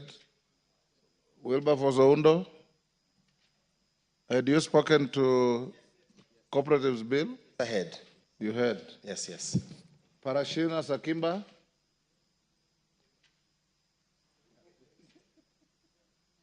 John Kawanjiku? John Mutunga? Take the floor on the Cooperatives Bill. Thank you very much, Honourable Speaker, for the opportunity to contribute to the Cooperative Bill 2024. Honourable Speaker, I wish to thank the committee for the good job done, very well done. Honourable Speaker, I may not be a member of this committee, but cooperatives are dear to my life as a member of Parliament, and even as a member of the Agriculture Committee. Honourable Speaker, most of the cooperatives in this country are in agriculture, and therefore it is really a bill that we've been looking forward to. This bill comes out to deal the mischief in the management of cooperatives and in the ordering the steps that needs to be taken to have better cooperatives in this country. Cooperatives in this country are many and extensively varied. To resolve the existential problems in cooperatives, Honorable Speaker, the bill speaks to a number of issues, some of which I wish to highlight by way of pointing out some of the issues that the committee needs probably to look at before we come to the third reading of this bill. Honorable Speaker, cooperatives are in many sectors. Cooperatives also were initially functioning very well in this country. They were doing extremely well. But later on, Honorable Speaker, something happened to the cooperative movement, and some of the cooperatives collapsed, especially in the agricultural sector. There has been some terrible mismanagement in some cases, and this legislation therefore comes in to help us manage the cooperatives better. I remember, Honorable Speaker, in 2014, the Cooperative Act that came tackled quite a number of major issues that used to be impeding the performance of cooperatives then. This particular legislative proposal comes in to specifically polish the sector's expectations. The efforts are therefore very well rounded in this particular respect. Honorable Speaker, I will be very specific on some of the clauses within the bill so that I may be of some assistance to the committee. Honorable Speaker, if we look at the objects of this particular bill, the clause number 3, which has the objects, there are a few issues I would like to point out. Number 3 itself, that the object of this act is to provide for a legal framework that promotes a sustainable and competitive cooperative sector for socio-economic development in a devolved system of governance. Socio-economic development in this country will happen if we are able to harness the little that we have. And the little that we have will basically be brained around the factors of production. One of the key factors of production in this country is land, and most of that, what happens on the land, basically becomes the building blocks for the foundation that we need to develop this particular economy. Honorable Speaker, if we have sustainable cooperatives, it therefore means that we are able to develop our people. What happens in an economy, what grows an economy, is to make as many people useful as possible. The more of useful people in terms of contributing to the economic well-being of our country we have, the better we are as a country, and therefore, the better we will be even in the future. If I look at part 2 of, clause 3, subclause 2, which basically starts without prejudice and goes on, specifically part B, which has specified one of the objects as the uniform norms and standards in the registration, regulation, supervision, and management of the cooperatives. We are saying there should be no selective treatment when it comes to cooperatives. There should be no sacred cows. So-called cooperatives should be uniformly treated in this particular country. Honorable Speaker, there are some, if you look at subclause 2D, in terms of the object 2D, which talks about the areas of concurrence, jurisdiction in promotion, registration, regulation, and supervision of cooperatives have been highlighted and picked. This cross-references makes it important to anchor this particular act in the existing legislation so that the cross-referencing is enabled. And therefore, it becomes a better law as probably, that we had before. Honorable Speaker, I also underlook at clause 4, especially where we are talking about the cooperative principles. And it is violation of these principles which led to the collapse of the cooperatives. The principle of voluntary and open membership. When members are put into a cooperative and they do not agree, there is no homogeneity of the membership. There is no tying, glue for the members, then we have a problem. Democratic, member control. Democracy lacks in quite a number of cooperatives. We have some levels of dictatorship, and this makes it impossible for cooperatives to run properly. When you look at the economic participation by the members, decisions made sometimes in some of the cooperatives lend to misuse of resources for the former cooperatives, and therefore the cooperatives, suffered. This needs to be looked into very carefully so that democracy persists and economic participation of the members is honored in a way that it will help the cooperatives to grow. So the cooperative principle is key in terms of serving how we move forward in dealing with these cooperatives. Honourable Speaker, looking at the establishment, Honourable Speaker, protect me from the majority whip who seems to be shouting. I don't know what he's trying to say. If he has any contribution, he should do it in an orderly manner so that we can listen to him. Honourable Speaker, I want to pick out two key positions. The position of the Commissioner of Cooperatives at the national level, and the position of the Commissioner, of the Director of Cooperatives at the county level. These two positions are key, Honourable Speaker, and if the functions of these positions are not properly honored, then we cannot have we cannot have progressive cooperatives in this country. Honourable Speaker, these are two positions that need to be vetted by this House so that people can be put to task to explain to the Kenyans the kind of honoring of issues and how they will structure their business in terms of developing the cooperatives in this country. Honourable Speaker, when you look at there is a clause, clause 14, 2B. Honourable Speaker, the Director of Cooperatives at the county level is given a function of carrying out inspections into the affairs of the cooperatives in the county. Honourable Speaker, let me pause to discuss this particular issue. And this is one of the issues that could have led to the collapse of cooperatives. Honourable Speaker, when somebody is given the mandate or the power to inspect cooperatives, and that goes further to give them the leeway to take decisions, and especially if decisions, these are decisions that lead to the development of those cooperatives, and such a person can revert or reverse such a decision by the leadership of the cooperatives. This is one of the problems that led to the collapse of the cooperatives, because members of our cooperatives have developed their own strategy, they design their own way of doing business, and they make decisions. Once their decision is affected or changed by an individual who does not even belong to the cooperatives, then it makes the cooperative membership uncomfortable, and therefore it is possible that these cooperatives may not move on as probably expected. Honourable Speaker, I would like to also mention clause number 14. No, that is 14. Clause number 19. Clause number 19. When you look at clause number 19, we have the structure of different cooperatives. The primary cooperatives, the secondary cooperatives, the cooperative federations, and the apex. The fact that we have this tiered arrangement of cooperatives should completely delink it. The honoring should not be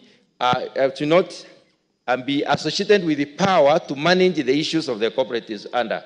In other words, secondary cooperatives should not lord over primary cooperatives. The apex cooperative as union should not lord over the others which are below it. And therefore, it is important for us to take caution on that particular issue.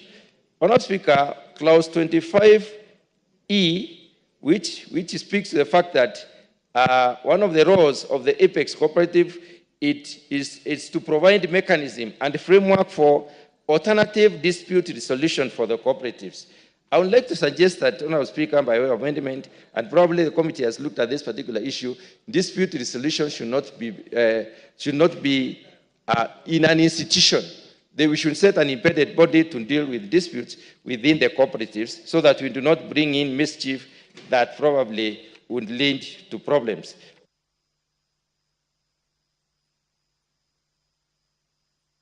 Just give him 1 minute to finish his sentence. Honourable Speaker, the very last one is clause 61. Clause 61 is long, and basically talks about the delegation system and the representation. When it comes to sending delegates, Honourable Speaker, we should have the cooperative itself, who is a primary cooperative, being given this opportunity to, in a specific, we should specify how delegates are going to be picked, and the power of the delegate as picked. Because when delegates represent an institution in a meeting that is making decisions, they should have the power of the institution, and that particular provision does not seem to say exactly as I've said. Thank you, Honourable Speaker. The Honourable Meli, member for Tinderet. Honourable Kawanjiku, you gave up? Because you had been next. Thank you, Madam Speaker. Madam Speaker, I rise to support this bill. This bill, Madam Speaker, is a very, very important bill for our country, more importantly for the socio-economic development of our nation. Cooperative movement in this country, Madam Speaker, was a very powerful movement in the 60s, 70s, and 80s. And its contribution, yes, and its contribution to the economy cannot be gainsaid. On that particular issue, Madam Speaker, I just want to say that this bill addresses some of the ills that has affected the cooperative sector for long. In my constituency, Madam Speaker, and my county, the cooperative movement is so huge, especially in the coffee sector, the sugar sector, and even in the milk industry. More importantly, it is in the cooperatives or the cooperators themselves who are able, and the parents and the cooperators of the yesteryears were even able to actually come together and be able to buy farm machinery. Madam Speaker, let me go straight away to the various parts of the bill. That this bill seeks to actually re-establish the cooperative movement in this country. Of the Commissioner for Cooperative Development and at the national level, and the Office of the Director of Cooperatives at the county level. It goes on to actually explain what these two offices will do so as to promote the cooperative movement. Mr. Speaker, this is very important because it has also goes further to show the various structures or levels of cooperatives. In this country, we have the primary cooperatives, which are actually the small cooperatives in the rural sector. We have the secondary cooperative societies, the Federation of Cooperatives, and I want to say this. We also have the apex cooperatives, and even those which come together and are even engaged in activities that promote the socio-economic development. I want to say one thing, especially on coffee and even the tea sector. Through the well-managed cooperative sector, farmers have been able to even pay fees for their children. They have been even able to pay medical fees, medical bills. They can even further move on and even engage in savings and credit, even those in housing sector. One of the things that this bill tries to address is the issue of registration of cooperatives. That is in Part 5. Part 4, which deals with the procedures for registration, amendment of bylaws, and protection of cooperatives and SACCO identity. Madam Speaker, one of the things that is affecting cooperators, and more importantly, even in the SACCO, is the issue of registration, bylaws, and by extension, how the cooperators are going to be protected against scrupulous individuals. The bylaws that have been established in this particular bill are very explicit on the membership, they are very explicit on the registration, and more importantly, on how to guard the sector out of bad practices. Part 4 of the bill, Madam Speaker, provides for the rights and liabilities of members. The provision also includes the qualification for membership, share capital, and transfer of shares. We have a number of cooperative societies in this country that have lost or have actually collapsed due to transfer of shares fraudulently by the leadership of SACCOs. They have also collapsed because the membership is not very clear, because the register of cooperators, because I participate because I'm a member of the cooperative movement. The register of cooperators is not also very clear.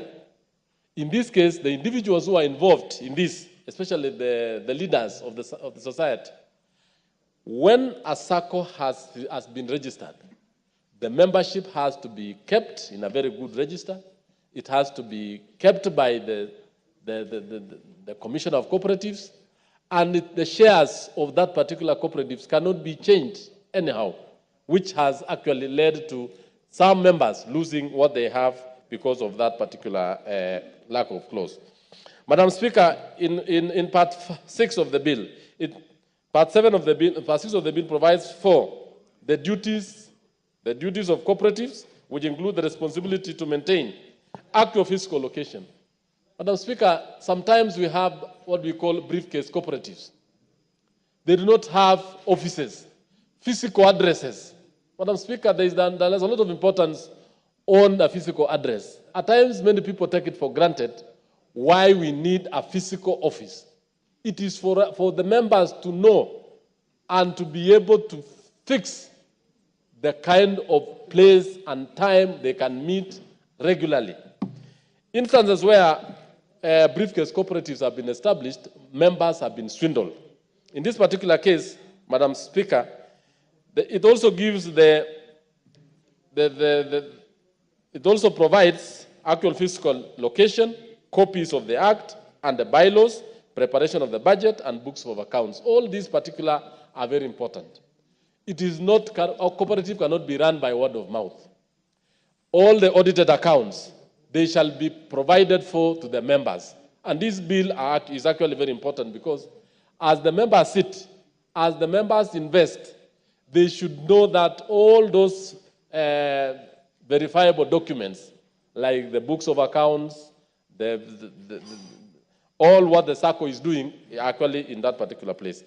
On the other issue, Madam Speaker, protect me from the majority whip, who is not interested in the cooperative movement, it looks like. Because you moved it, but you allow us to really tell the public the importance of this. You have a very good document, majority whip, which we need to tell the public why they need to support it. Madam Speaker, on part 8 of the bill provides for the procedures for the amalgamation and division in cooperatives, including primary and secondary cooperatives, more so resolutions, notification, and creditors, distributions of assets and liabilities, and the role of the Commissioner of Cooperatives. This is an aspect where, at times, cooperatives do merge. And I want to say this as a member and a leader in a cooperative movement, where some small cooperatives merge because of their economies of scale. We've seen a number of smaller cooperatives, actually splinter cooperatives, getting out of the big ones. We want to advise the crop-based cooperatives, the housing-based cooperatives, and even the salaried, or what we call the SACCOs-based cooperatives. It is good for them to really merge. And when they merge, they should know that their rights, their privileges, and even what they are owed are always protected because of this particular part of the bill. With those many remarks, Madam Speaker, I want to say that this bill is very important, very vital for our economy, and more importantly, for the development of the cooperative sector. I want to say that counties like agriculture cooperatives is very, very vital in the devolution movement. And the creation of what we call the cooperative technical forum committee, which is government relations committee, will enable the national government and the county government to relate well, especially in improving cooperative movement in this country. I support this particular bill, Madam Speaker. Thank you. The Honourable Member for Likoni, Honourable Mishimboko. Thank you, Madam Speaker. Madam Speaker, I stand to support this bill by Honourable Osoro. Honourable Speaker, this bill talks about cooperative movement in our country, and more so in particular, the Saving and Credit Cooperative Organization, what we call SACCO. Madam Speaker, this cooperative, they are very instrumental in terms of pooling capitals or other resources, Honorable Speaker. Honorable Speaker, they also facilitate job creation, they also facilitate economic growth and social development, Madam Speaker. Madam Speaker, I'm very much impressed by this bill because it talks about 4-tier cooperative structure. The first structure is the primary cooperative, where members can engage directly. The second one, it talks about secondary cooperative, where there is what we call mutual support within the members. There is what also we call cooperative federation, where it talks about the network of the cooperatives. And we have what we call apex cooperatives, which is the highest level, which takes all the cooperatives together.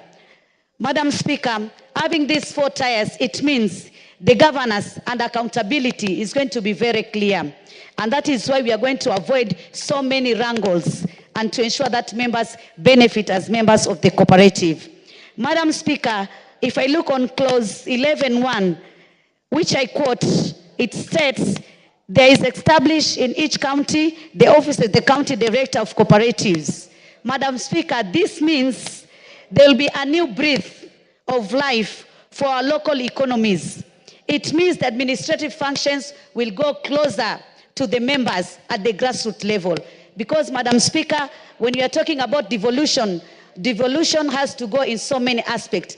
And that is why having that director at the grassroots level, or rather at the county level, it means even more bureaucracies which are at the national level are going to be avoided.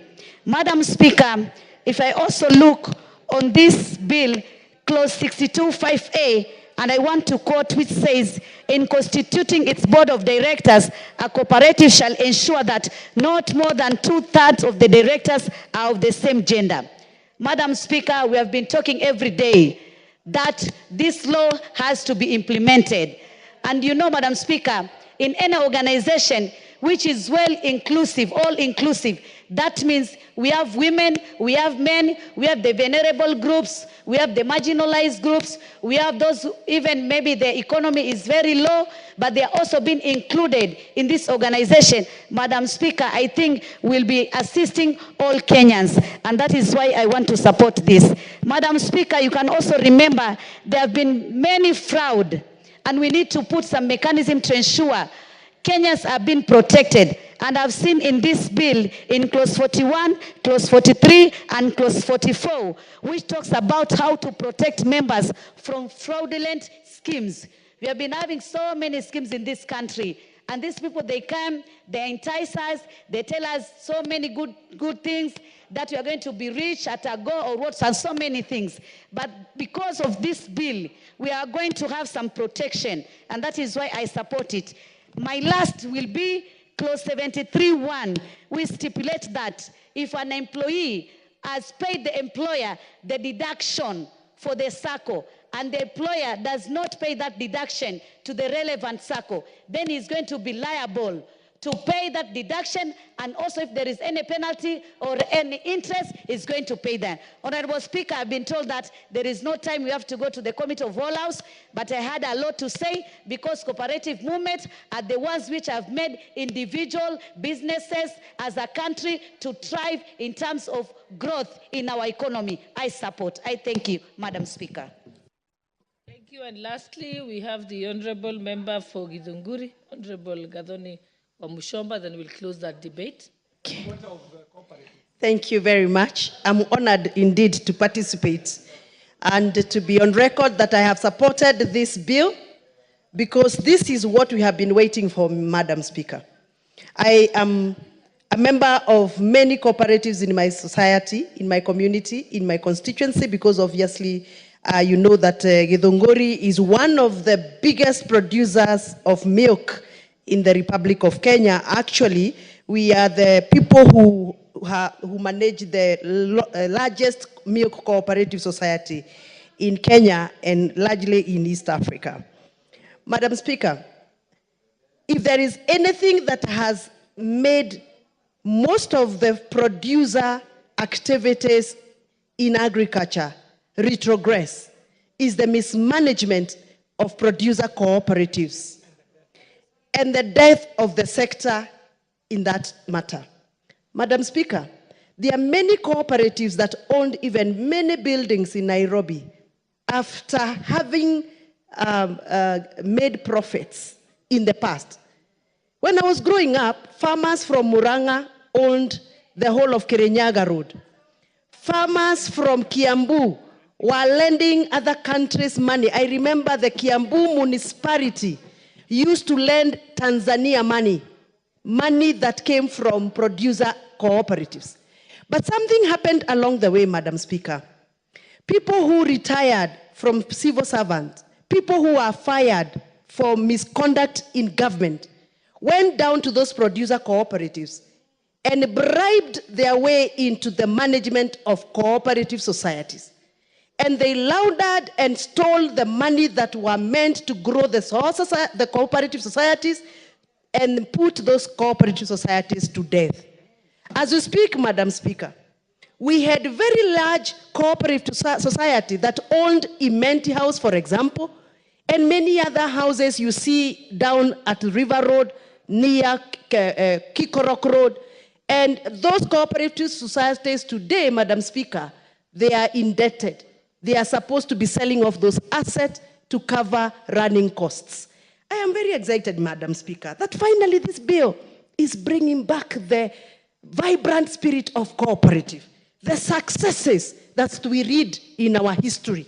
Madam Speaker, I am particularly very happy with part 10 of this bill that is going to restrict and limit the borrowing power of people who are going to be entrusted in running the producer cooperatives. In the past, Mr. Speaker, Madam Speaker, there are people who went ahead, borrowed money on behalf of producer cooperatives, and enlisted the assets of such cooperatives and ran away with the loot, only to leave our farmers and our producers desperate and hopeless. I am excited, Madam Speaker, that the accountability and restrictions of loans and investments that are going to be handled by producer cooperatives are going to be limited, and the power to borrow, the power to invest must be accounted for by the cooperative commissioners. Madam Speaker, as I sit down, I am happy that part 11 of this bill has given out a very good way of how cooperative societies are going to amalgamate. In the past, Mr. Speaker, we have had cooperatives deciding on how they are going to divide the cooperative and bring up another fresh cooperative without the blessings of majority of the owners and shareholders of cooperatives. I am happy that finally the spirit of cooperative is going to come back. We need to give our farmers the benefit that it is time for them to go back to their farms, produce as much, because there is a new law that is going to protect their sweat and their energy. I am supporting this bill. I can't wait to see it pass. Thank you very much. Thank you, Honorable Wamushomba. Now let's go to the next order. Sorry, I forgot. Where is the mover? Mover, you may proceed. Okay. Honorable Speaker.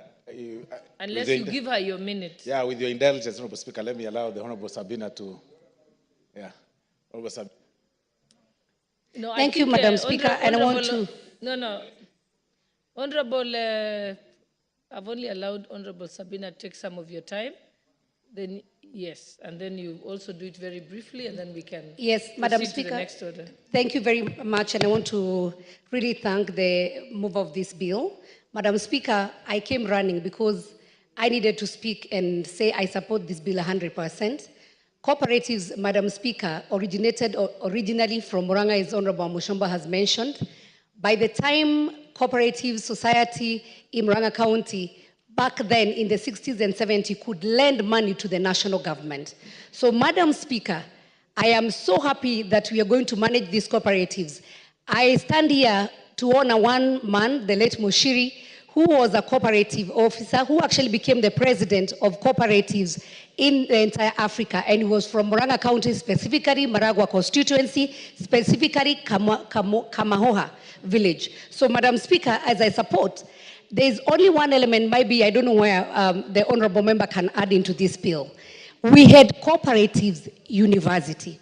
Then it was cooperatives college, which strictly trained students on management of cooperatives. And that's why we are having many loopholes, because we turned all our technical institutes, all our colleges to universities, and we diverged from what we were training before.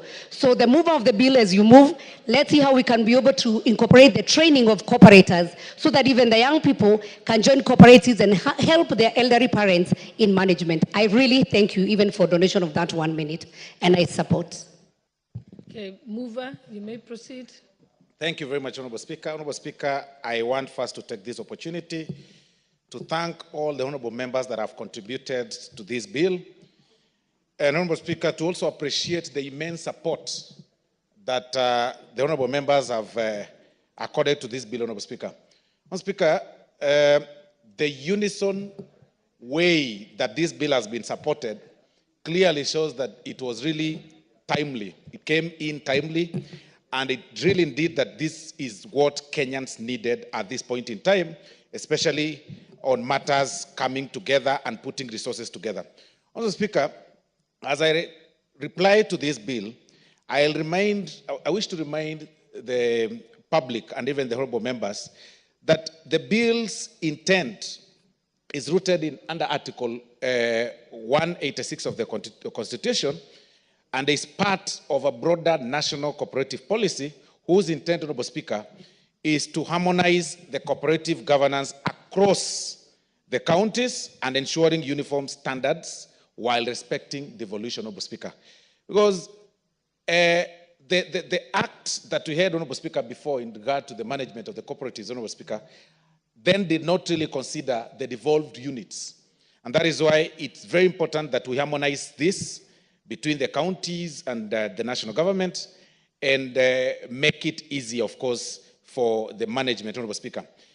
This also, Honorable Speaker, this bill also addresses the issues of the sectoral challenges that arises from the management, from the governance and financial resilience, which, of course, seeks to improve the cooperative governance by embedding principles of transparency and strong financial oversight, and thereby protecting members' investment. Because we all live in this country, we've seen people coming up, Honorable Speaker, with SACCOs, what they call SACCOs or cooperatives, and they hoodwink the Kenyans whose genuine intent of growing their wealth end up, of course, putting such investments in what they imagine would be positive impacts on growing their wealth.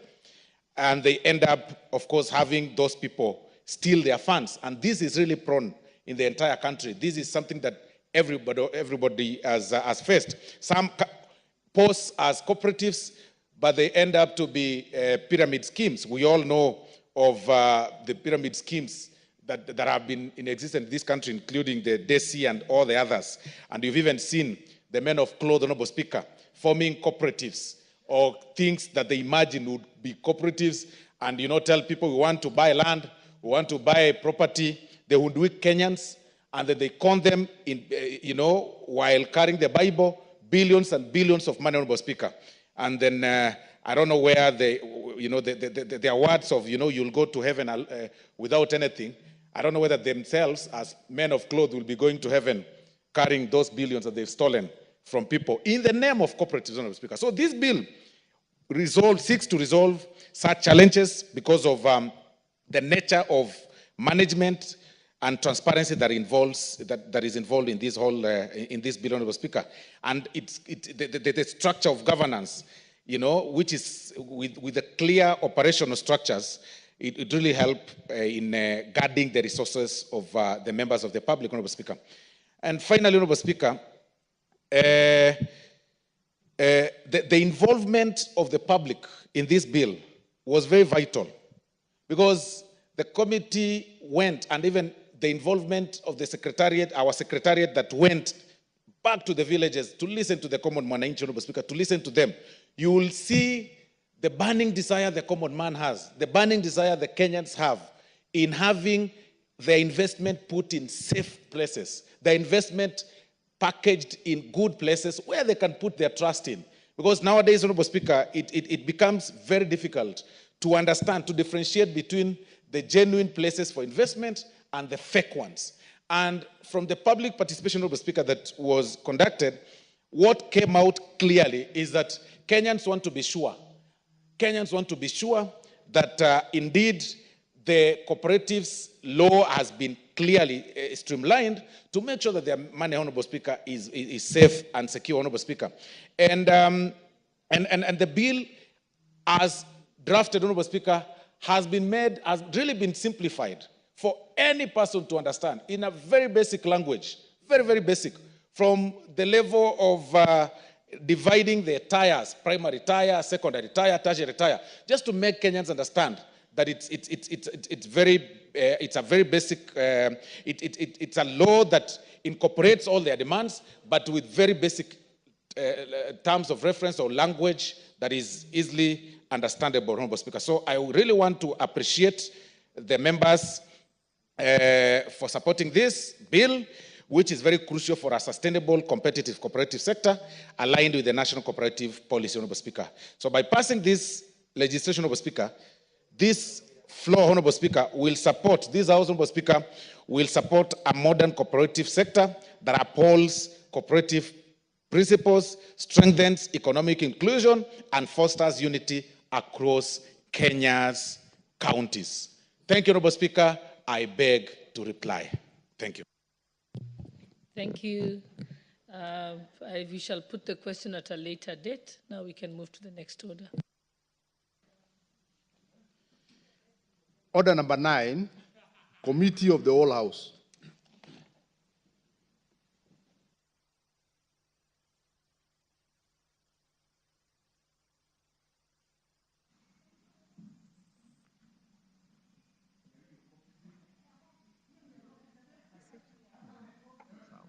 So mkubaliana mwanze na technopolis.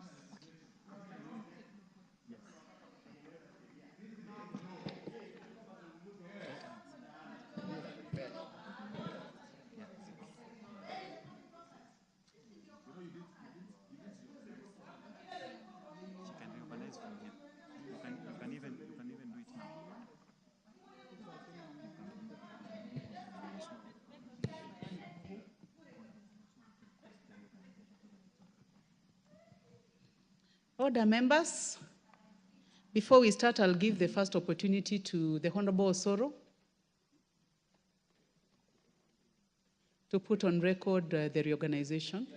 Thank you very much, Honorable Chair. Honorable Chair, I seek your indulgence and the indulgence of this House to reorganize this order number 9, that we start from Roman 2, the Technopolis Bill, National Assembly Bill number 6 of 2024, and then finish with the coffee bill, Honorable Speaker. So we just swap 2 to 1 and 1 gets to 2, Honorable Speaker. Thank you.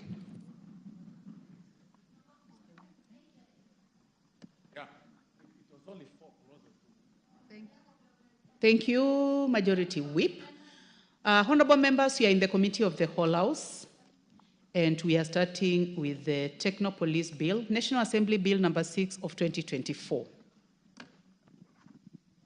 Clauses 3 and 4. I propose the question that clause 3 and 4 be part of the bill. Would there be no amendment? I now put the question that clause 3 and 4 be part of the bill. Will as many as have that opinion say aye? Aye. Will as many as have contrary opinion say nay? The ayes have it. Clause 5. I put the question that clause 5 be part of the bill. Chairman? Call that again. The leader of the whip had distracted me, Madam Chair. Kindly call that again. Clause 5, Chairman. Madam Chair, I wish to move that clause 5 be amended as it's appearing on the order paper. And the justification for it is that this amendment now will be aligning with the objective of the bill to position a Technopolis as a premier destination for the technology-driven business, research institutions, and innovation ecosystems, and support development of Kenya's knowledge-based economy.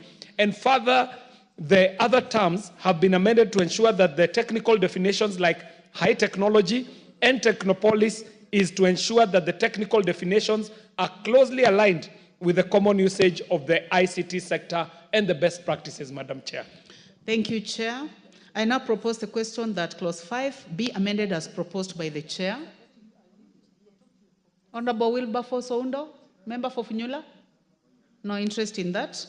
I now put the question that clause 5 be amended as proposed by the chair. Will as many as have that opinion say aye? Aye. Will as many as have a contrary opinion say nay? The ayes have it. I now put the question that clause 5 as amended be part of the bill. Will as many as have that opinion say aye? Aye. Will as many as have a contrary opinion say nay? The ayes have it. Clause 6. I propose the question that clause 6 be part of the bill. Chairman? Madam Chair, I propose that clause 6 be amended as appears on the order paper. And Madam Chair, we are doing this because the bill provides for bylaws and guidelines, and this amendment is to delete the word bylaws. The two words as appear in the bill already imputed in the broader term of administrative guidelines, and the amendment seeks to remove the repetition, Madam Chair. Thank you, Chairman. I now put the question that clause 6. I now propose the question that clause 6 be amended as proposed by the chairman. Any interest in this? I now put the question that clause 6 be amended as proposed by the chair. Will as many as of that opinion say aye? Aye. Will as many as of a contrary opinion say nay? The ayes have it. I now put the question that clause 6 as amended be part of the bill. Will as many as of that opinion say aye? Aye. Will as many as of a contrary opinion say nay? The ayes have it. Clause 7. I propose the question that clause 7 be part of the bill. Chair. The Honorable Dr. Ojambo Oundo. Honorable Chair, I propose that clause 7 be amended as indicated in the order paper, and the principal aim of the amendment is on 1E, that after the word appearing cabinet secretary, we include through a competitive recruitment process to allow the process to be open and not just basically amount to cherry picking or for the cabinet secretary to pick members of their own choice. And I can say, Honorable Chair, again, the same is addressed by the new subclause 6. So I just wondered if the chair would agree, we just buttress it and make the process to be more competitive, so that you see, the cabinet secretary does not just pick anybody feels like, but there must be a competitive process. This is ICT, and it will be less costly because you can use the website, you can do what members apply. So to be a semblance of a competitive recruitment process for the members where the cabinet secretary is allowed to appoint in the board of directors. Thank you, Honorable Chair. I propose the question that clause 6 be amended, clause 7 be amended as proposed by the Honorable Oundo. Chair. Honorable Chair, I have additional amendments that I would want to do to clause 7, and it is as they appear on the order paper. And the justification is because this is an emerging technologies space. Honorable Chair, we will first of all exhaust the amendment by the Honorable Ojambo Oundo. We would like to have your views on the amendment. Do you agree? Are you in support? Madam Chair, we are in support with the amendments presented by Dr. Oundo. Kindly. The Honorable Mishimboko, Commissioner. Yeah, thank you, Madam Speaker. Madam Speaker, I also want to support what Honorable Oundo has made in terms of amendment, because apart from being competitive, it will also ensure accountability and transparency. I support.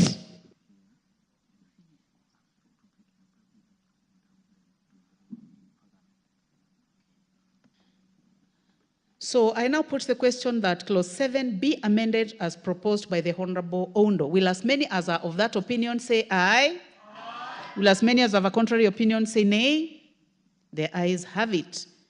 Now I can give an opportunity to the chair. Honorable KJ.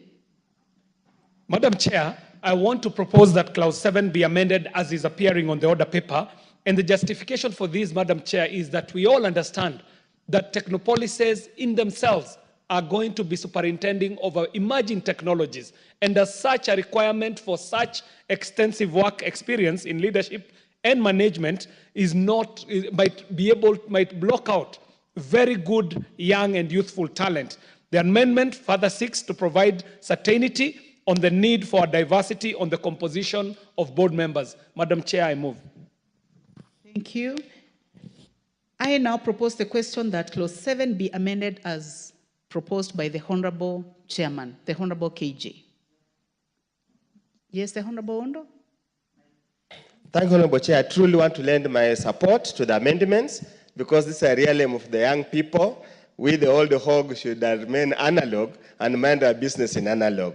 Further, Honorable Speaker, when you look at the new number 6 and 7, it really now takes care of all spheres of this society. I support, Chair. Thank you. I now put the question that clause 7 be further amended as proposed by the Honorable KJ. Will as many as are of that opinion say aye? Will as many as have a contrary opinion say nay? The ayes have it. I now put the question that clause 7 as amended be part of the bill. Will as many as have that opinion say aye? Will as many as have a contrary opinion say nay? The ayes have it. Clause 8. I propose the question that clause 8 be part of the bill. Chair? Madam Chair, it is my proposal that we amend clause 8 as is appearing on the order paper. And the justification for this, Madam Chair, is that this bill, as proposed, had omitted to provide for the criteria for the vacation from office of the chairperson of the board, and the amendment seeks to provide a remedy for that same. Madam Chair, I move. Thank you. I propose the question that clause 8 be amended as proposed by the chair. Honorable Mishi, is your interest in this?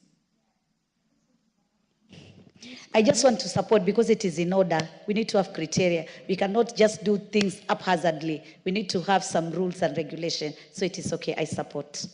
Thank you. I now put the question that clause 8 be amended as proposed by the chair. Will as many as have that opinion say aye? Will as many as have a contrary opinion say nay? The ayes have it. I now put the question that clause 8 be as amended be part of the bill. Will as many as have that opinion say aye? Will as many as have a contrary opinion say nay? The ayes have it. Clauses 9, 10, 11, 12, 13, 14, 15, 16, and 17. I propose the question that clause 9, 10, 11, 12, 13, 14, 15, and 16 be part of the bill. There be now amendment. I now put the question that clauses 9, 10, 11, 12, 13, 14, 15, 16 be part of the bill. Will as many as have that opinion say aye? Will as many as have a contrary opinion say nay? The ayes have it. Clause 17. I propose the question that clause 17 be part of the bill. Chairman. Madam Chair, I propose that this clause 17 be amended the way it appears on the order paper. And the justification for this, Madam Chair, is that the bill is amended to provide an additional feature of technopolises to incorporate not just national, but also global challenges that may appear. And I want to give a little credit to the member, Farah, who is also sitting in the presidium, for noting that technopolises exist as technopolis, if it is one, and technopoli and technopolises in majority. Thank you very much, Madam Chair. Honorable Farah Maalim. Honorable Maalim. Honorable Maalim. I concur and I support the chair in this amendment. Thank you. I now propose the question that clause 17 be amended as proposed by the chair. Honorable Undo. Chair, I support, the jargons being used are so high sounding, they are scary. Please come back down to where we are, but I support. I put the question. I now put the question that clause 17 be amended as proposed by the chair. Will as many as have that opinion say aye? Will as many as have a contrary opinion say nay? The ayes have it. I now put the question that clause 17 as amended be part of the bill. Will as many as have that opinion say aye? Will as many as have a contrary opinion say nay? The ayes have it. Clauses 18, 19, 20, 21, 22, and 23. I propose the question that clauses 18, 19, 20, 21, 22, and 23 be part of the bill, and there be no amendment. I now put the question. On 21. Honorable Chair, that will come later. I now put the question that clauses 18, 19, 20, 21, 22, and 23 be part of the bill. Will as many as of that opinion say aye? Will as many as of a contrary opinion say nay? The ayes have it. Clause 24. I propose the question that clause 24 be part of the bill. Chair? Madam Chair, my proposal is that clause 24 be amended as it is appearing on the order paper. And this is so that the proposed subclause is provided for to enhance the substantive and procedure of due process that seeks to require the authority to notify an applicant of any refusal to issue a permit. Madam Chair, I move. Thank you, Chair. I propose the question that clause 24 be amended as proposed by the chairman. I now put the question that clause 24 be amended as proposed by the chair. Will as many as of that opinion say aye? Will as many as of a contrary opinion say nay? The ayes have it. I now put the question that clause 24 as amended be part of the bill. Will as many as of that opinion say aye? Will as many as of a contrary opinion say nay? The ayes have it. Clauses 25, 26, 27, 28, 29, 30, 31, 32, and 33. I propose the question that clause 25, 26, 27, 28, 29, 30, 31, 32, and 33 be part of the bill. There be no amendments. I now put the question that clauses 25, 26, 27, 28, 29, 30, 31, 32, 33 be part of the bill. Will as many as of that opinion say aye? Will as many as of a contrary opinion say nay? The ayes have it. Clause 34. I propose the question that clause 34 be part of the bill. Chair? Honorable KJ. Madam Chair, I move that clause 34 be amended as is appearing on the order paper. And Madam Chair, the undue flexibility that had been given earlier to the authority may be subject to abuse because paragraph E, as had been drafted in the bill, was giving authority the power to set out such further information as the authority may consider necessary. And we thought this could be subject to abuse. So we are amending it as appearing on the order paper, Madam Chair. I move. Thank you, Chair. I propose the question that clause 34 be amended as proposed by the Chair. I now put the question that clause 34 be amended as proposed by the Chair. Will as many as of that opinion say aye? Will as many as of a contrary opinion say nay? The ayes have it. I now put the question that clause 34 as amended be part of the bill. Will as many as of that opinion say aye? Will as many as of a contrary opinion say nay? The ayes have it. Clause 35. I propose the question that clause 35 be part of the bill. Chairman?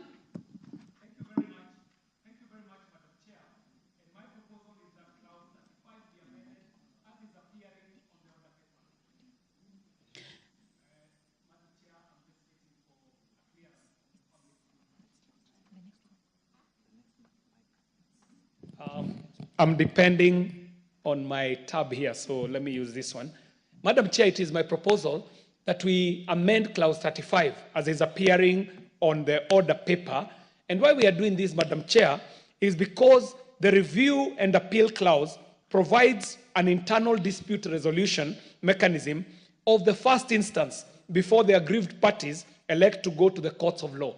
Madam Chair, I move. Thank you. I propose the question that clause 35 be amended as proposed by the Chair. Honorable Professor Undo.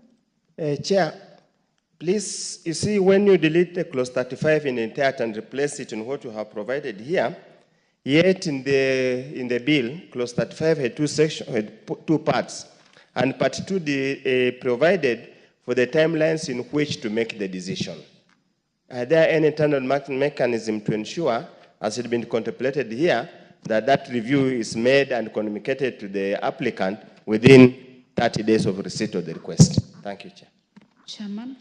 Honorable KJ. Madam Chair, we can retain the timelines, but provide for this remedy, Madam Chair, so that what we are doing is getting rid of of 35.1 is what we are replacing with the amendment, and then we are able to retain 2 so that we keep the timelines as within 30 days of receipt of request. And thank you very much, Daktari.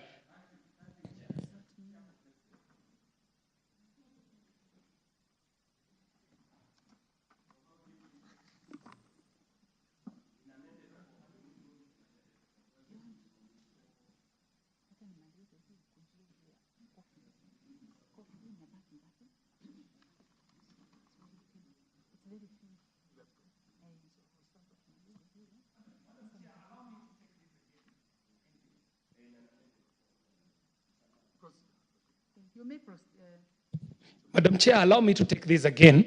You may proceed. With a fine rereading, and I would want to ask Professor Undo to work with me here.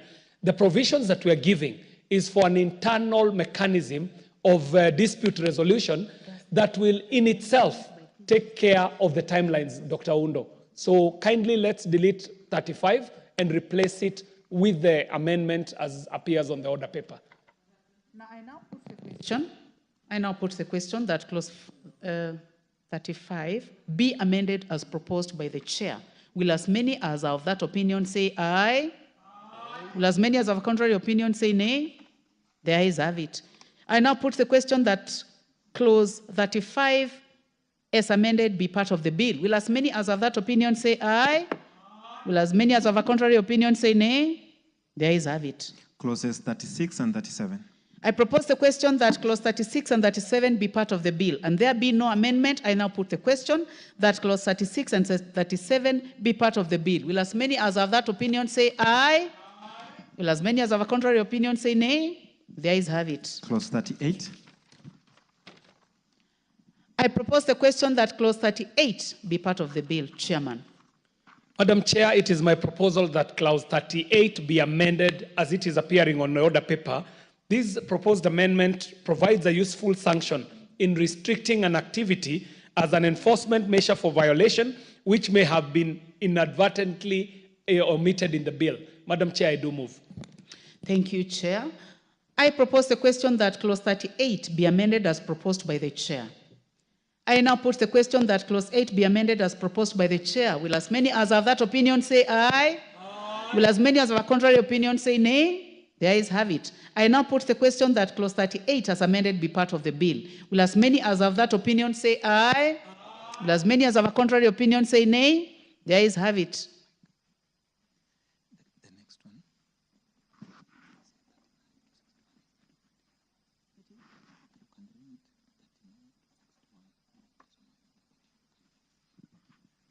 Clauses 39, 40, 41, 42, 43, 44, 45, 46, 47, 48, 49, 50, 51, 52, 53, 54, 55, 56, 57, 58, 59, 60, and 61.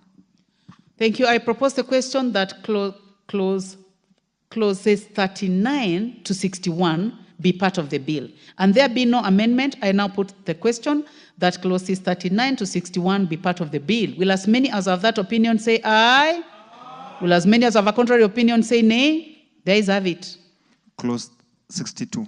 I propose the question that clause 62 be part of the bill. Chairman. Madam Chair, allow me to move that clause 62 be amended as it appearing on the order paper.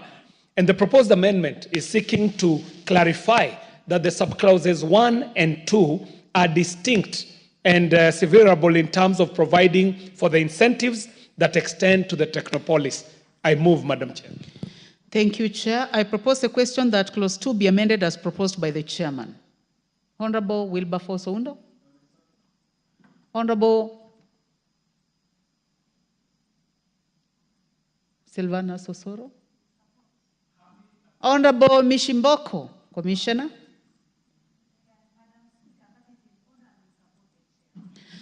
Thank you. I now put the question that clause 62 be amended as proposed by the chair. Will as many as have that opinion say aye? Will as many as have contrary opinion say nay? The ayes have it. I now put the question that clause 62 as amended be part of the bill. Will as many as have that opinion say aye? Will as many as have a contrary opinion say nay? The ayes have it. Clause 63. I propose the question that clause 63 be part of the bill, and there be no amendment. I now put the question that clause 63 be part of the bill. Will as many as have that opinion say aye? Will as many as have a contrary opinion say nay? The ayes have it. Clause 64. I propose the question that clause 64 be part of the bill. Chairman, you have an amendment. Madam Chair, I'm seeking to delete clause 64. And the reason why I'm seeking to delete clause 64 is that we find it unnecessary This is because all the penalties have been provided for in the specific provisions of the bill where an offense has been created. Madam Chair, I do move. Thank you. I propose the question that clause 64 be deleted as proposed by the chair. Yes, Honorable Professor. Probably Chair needs to be a bit careful here. As much as you are very thorough and detailed in legislation, there will be an offense that will be forgotten, will be an offense that will be provided for any part of the bill that no specific fine or sanction is provided for, and that's why it's normally a general practice to put there a general penalty clause to cover any eventualities or any unknowns. I just beg we rethink about it so that we do not have a situation where we pick something has happened and we have no recourse. Thank you, Chair.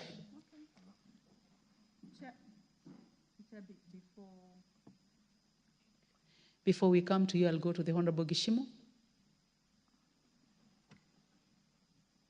Member for Gishogo. 142. Yeah, we are trying to trace you. We'll get you right now. Thank you, Honorable Chair. I think I support the chair, since where a penalty, where an offense or where there is an offense, it has to be prescribed in the law, and there's no need of legislating in vain. And if there are offenses that may not be covered under the Act, then there will also be an opportunity by the CS to do regulations and provide for more penalties. So I believe he is in order to delete a provision that is already in the Act in vain. Good. Honorable Zamzam.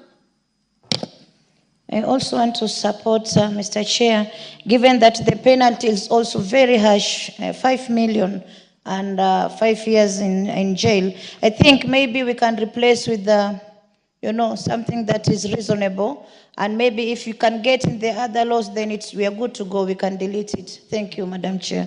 Thank you. The Honorable Dr. Mutunga.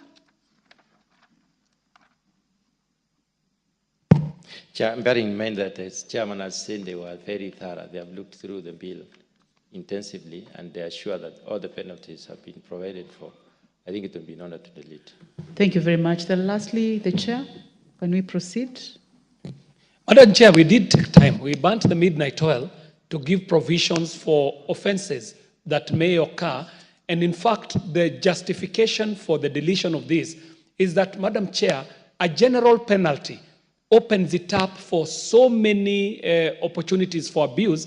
And it was the thinking of our committee that if there's another offense that is not thought of, it can live in a subsidiary regulation, not in the Mother Act, because the Mother Act does generally cover all foreseeable offenses. And if there was any of the nature that the professor is talking about, we believe that that can live in a subsidiary law. Thank you very much, Madam Chair, so that we do not legislate in vain. The Honorable Mishimboko.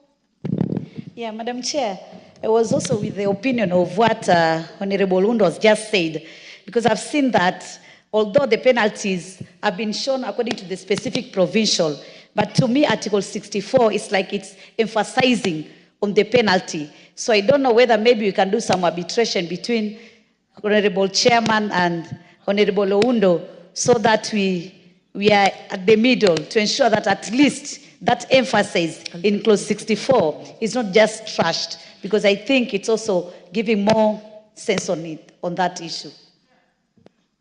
I wanted now to just put the question. So now then I give a chance to the Honorable Meli, who has not said anything on this bill. Chair, I want to agree with the chair ICT, because if you look at what is providing, if we are going to retain clause 64, it will be an overlap. And the specifications of the penalties have been actually provided for. So actually, Madam Speaker, I think the chair and the committee are right, and therefore we need to delete that clause. Thank you. Yes, so After the Honorable Millie Odhiambo. You will be the last, Honorable Chairman. Thank you, Chair. Chair, I think if the committee has actually gone through and made provision for every single offense, then it is okay if you don't give an umbrella one. But that therefore means that you have actually gone through and you are sure that there is no offense that is provided, because you cannot also provide for an offense that is not in the bill. So I think I would support the chair on this. Thank you. The Honorable Farah Maalim. Chair, I also want to support the chair in this. This is too far-reaching, too open to abuse, and it's not something that you can just do it in the manner we have done right now in a generality and say any person who commits an offense. And basically, it can always be covered under the subsidiary law, which is going to be more exhaustive in my opinion. Thank you very much. Chair, after all that support, do you still want to make a comment, or I go ahead and put the question? Yes. Allow me so that we can carry the members along. It is actually for the reason that has been mentioned by the Honorable Zamzam and Honorable Mishimboko. You can see the general penalty was providing for a very steep penalty. And that what is unforeseeable could be something so trivial. And that is why, Madam Chair, if there was anything unforeseeable, I believe it can live in the subsidiary laws like the regulations, Madam Chair. I thank you and I move. Thank you. I now put...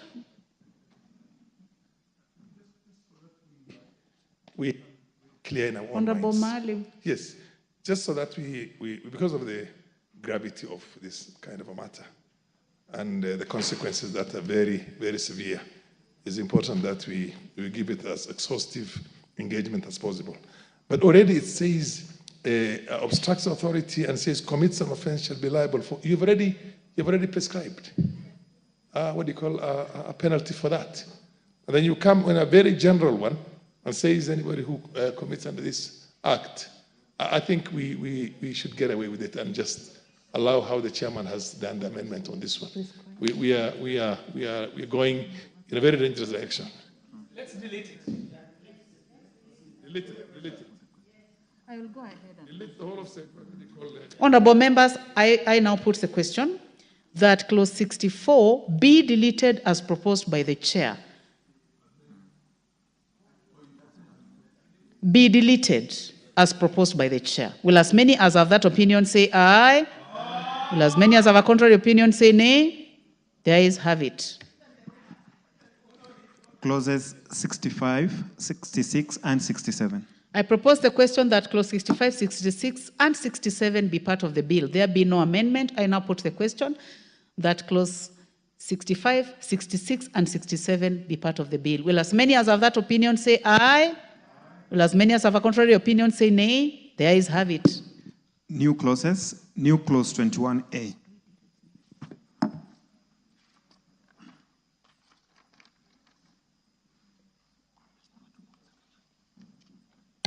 I call upon the mover now to move second reading for this new clause. Madam Chair, allow me, because this is a new clause, to read it in its entirety. I am proposing that the bill may be amended by inserting the following new clause immediately after clause 21. And this is a clause on the Museum of Science and Technology in a Technopolis. Madam Chair, it should now read as 21A. The authority shall establish and manage a museum. Madam Chair, kindly protect me or provide for...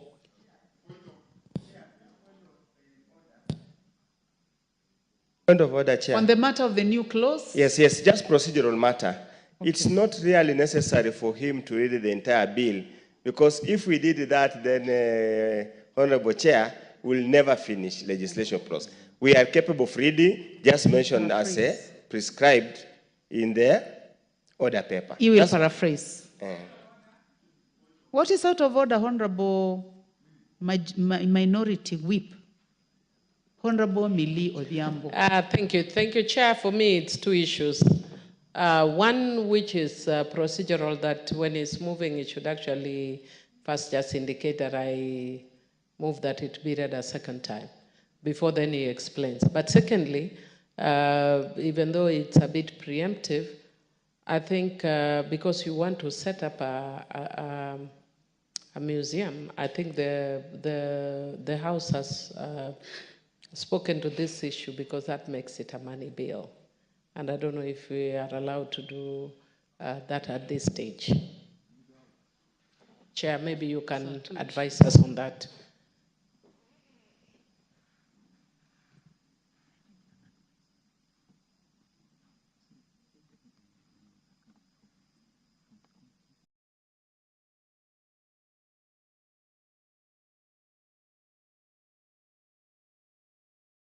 They have gone through the office of the Speaker and they have been brought to the Committee of the Whole House. At this point in time, I would like to allow the Chair to proceed.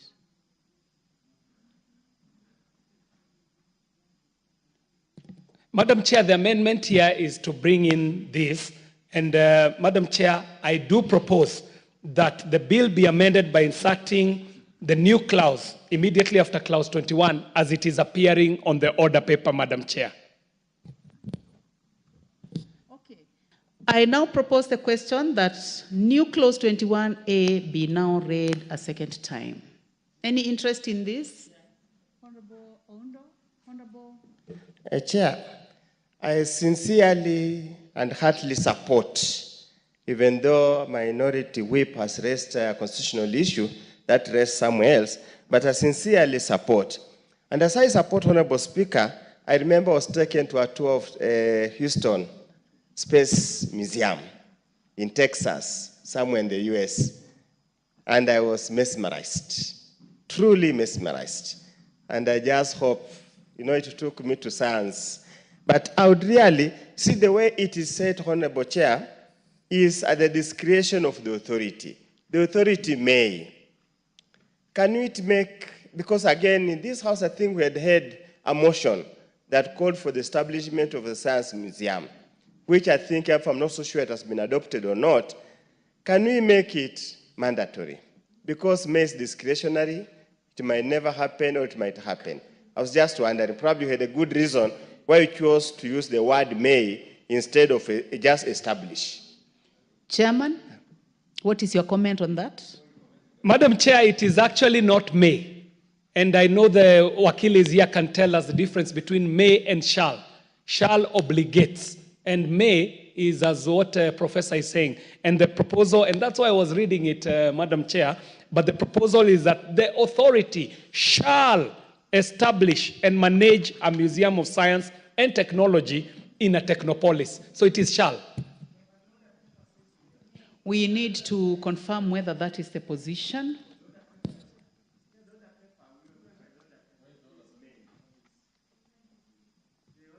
Reads may.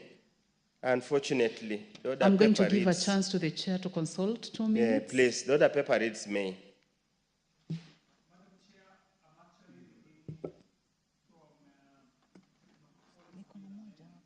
Is actually shall. So I wish it would reflect on the order paper as it is on the substantive one. It is. Huh? So then I'll give you time for that to be corrected. 2 minutes. Okay, let me.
You may proceed, Chairman. Madam Chair, I thank you for the magnanimity, and thank you very much, members. And what I will do, Madam Chair, for us to be able to have a tidy process, allow me to move it as further amended, so that it reads that the authority shall establish and manage a museum of science and technology in a technopolis. And in that way, it even covers what the Honorable Professor Undo is saying. Madam Chair, I propose to move as further amended.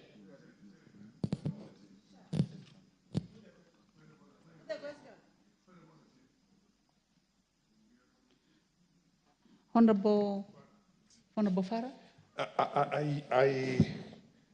I want to concur with Honorable Millie Mabona.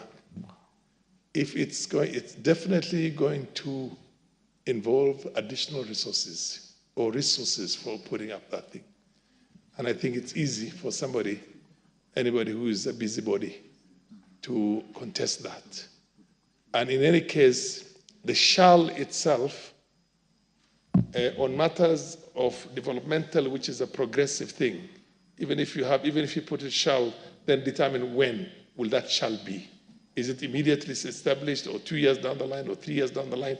And I think, in my opinion, we have to amend it a bit further. If you want to retain the shall, then you have to say at the,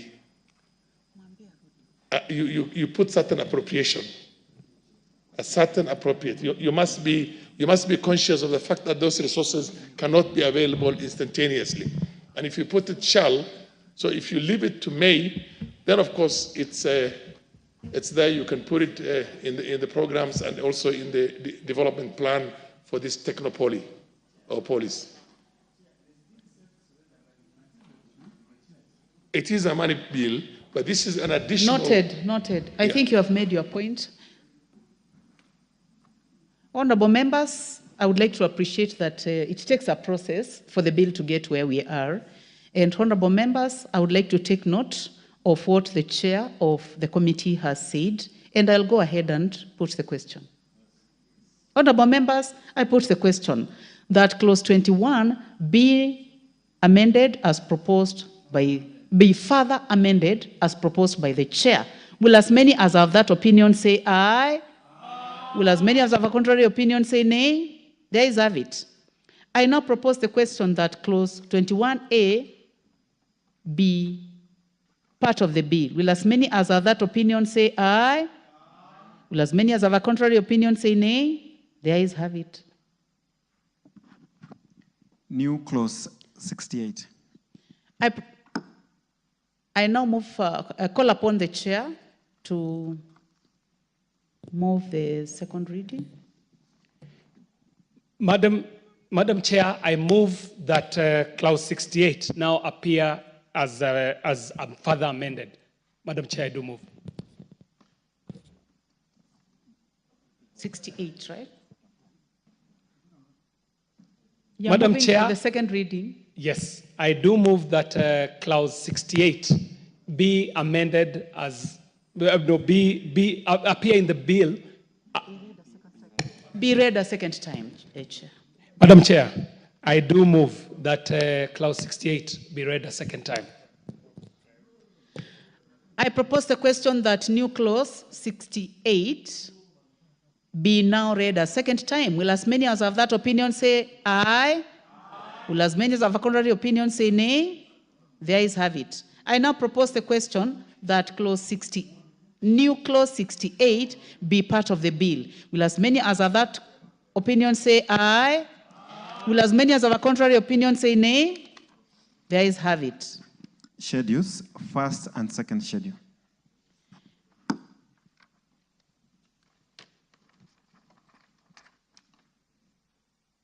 I propose the question that the first and the second schedule be the schedule of the bill.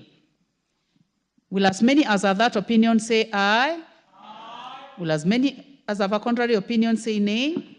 There is have it. I now put the question that first and second schedule be the schedule of the bill. Will as many as have that opinion say aye? Will as many as have a contrary opinion say nay? The ayes have it. Clause 2. I propose the question that clause 2 be part of the bill. Chairman, you have an amendment. Madam Chair, I'm moving to amend clause 2 as is appearing on the order paper. And why we are doing this, Madam Chair, is because the Technopolis bill will also be establishing a science museum, and therefore it is important to define the term museum.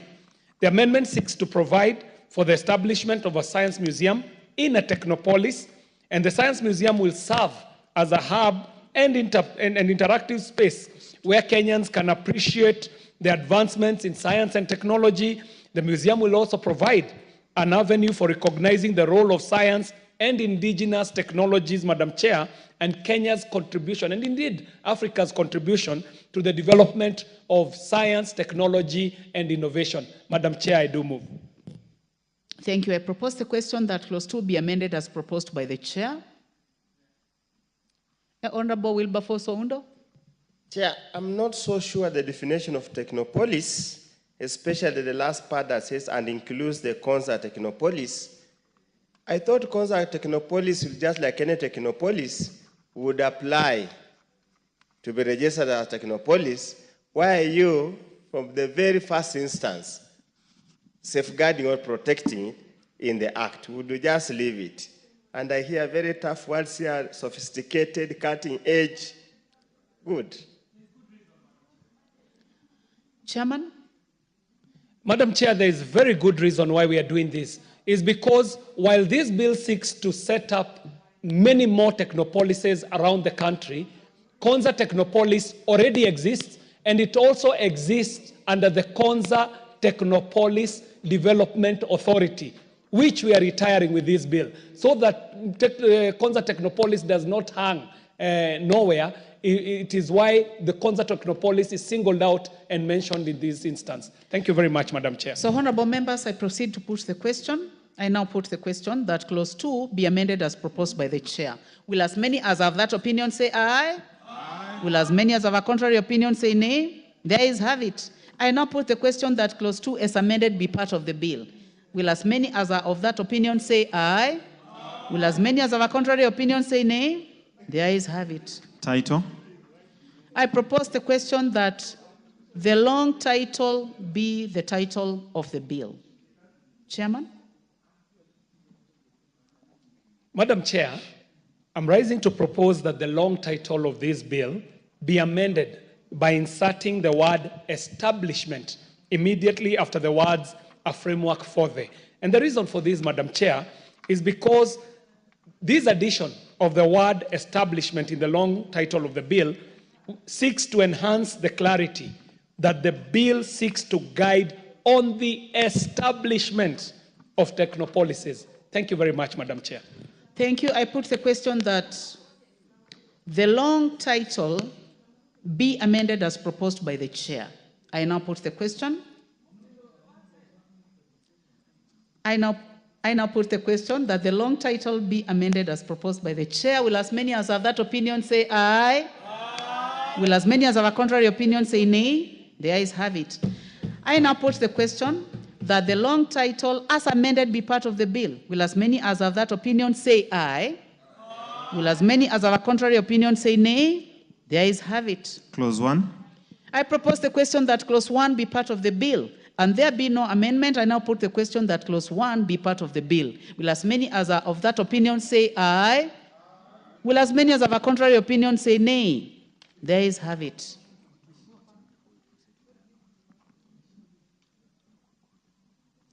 Now I would like honorable members to call upon the mover.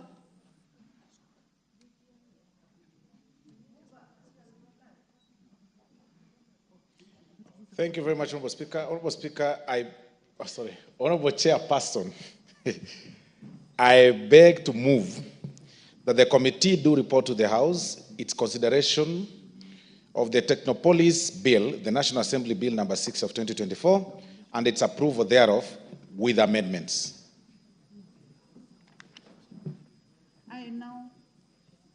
I put the question, which is that the committee do report to the House its consideration of the Technopolis Bill, National Assembly Bill number 6 of 2024, and its approval thereof with amendments.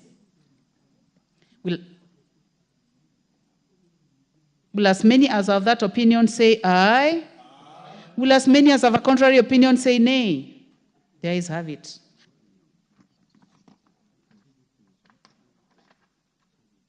Honorable members, now we have finished the Technopolis Bill, National Assembly Bill number 6 of 2024. And we are now going to move to the Coffee Bill, Senate Bill number 10 of 2023 by the Majority Leader as a co-sponsor.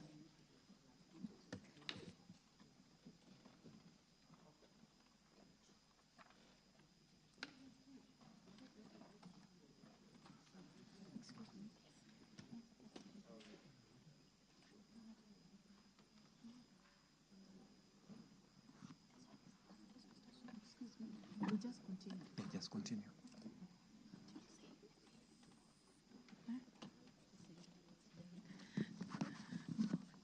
Thank you, honorable members, for your patience. Honorable members, now we are starting the Coffee Bill, Senate Bill number 10 of 2023.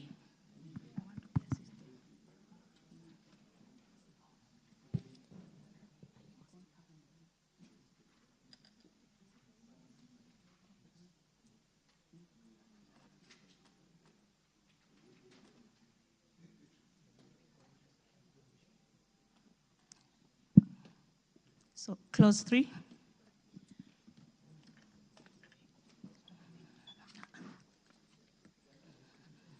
Thank you, honorable members. I propose the question that clause 3 be part of the bill. This clause has an amendment, honorable chair. Honorable chair, do we give you some time to reorganize yourselves? Yes, the chair, agriculture.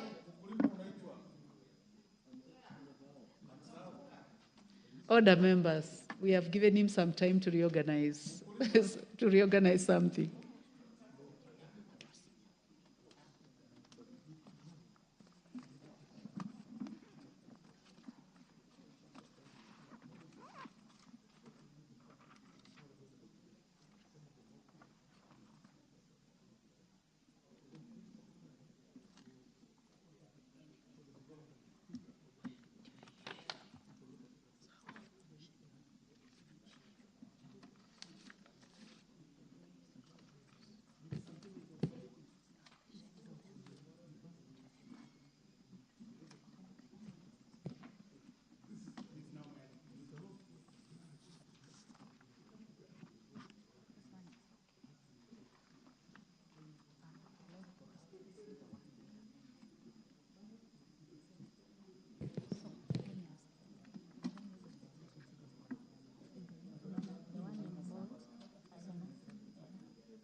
Honorable Whip, Honorable Soro, I suggest that you check out on your chair.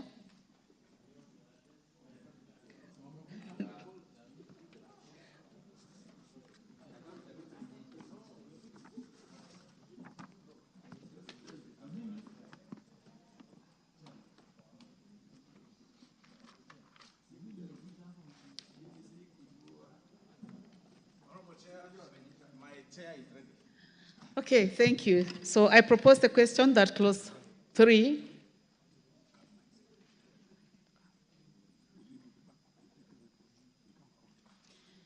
I propose a question that clause 3 be part of the bill. Chairman, you have an amendment. Honorable Chair, I propose that the clause 3 be amended as per the order paper. The reason being that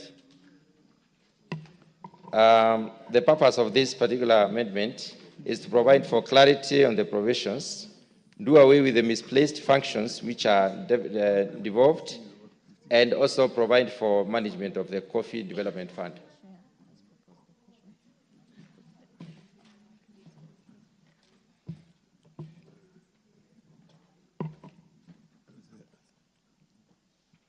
Honorable members, I propose the question that clause 3 be amended as proposed. Proceed, Honorable. Chair, I thank you for this. I really want to have the chair to come out clearly, especially on the issue of why he's saying that what is devolved and what is not devolved, so that we are clear on this particular thing, because the amendment in 3 is not clause 3A, more specifically, so that we get to know what's happening. Yes, the Honorable Ishimo. Chair, I support these amendments because they are actually giving clarity. If you look at clause 3F, promote evidence as per the original bill, promotes evidence-based coffee research. You know, that's a bit ambiguous, but when the committee proposes that promotion of coffee research and training for the development of the coffee sector, that is very clear.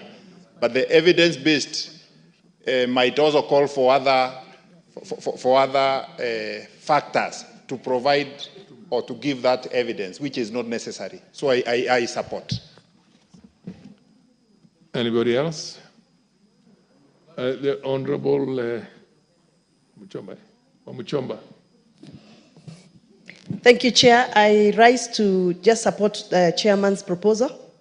It is imperative that we get to know the details that you make, to put details that you make the processes of making sure we get quality coffee in place.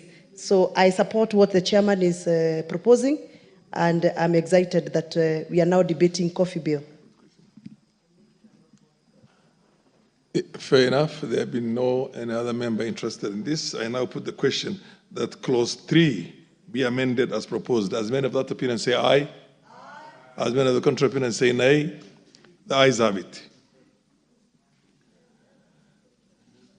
I now put the question that clause 3 be amended, as amended be part of the bill. As many of that opinion say aye. Aye. As many of the contrary opinion say nay. The ayes have it. Clauses 4 and 5. I propose the question that clauses 4 and 5 be part of the bill.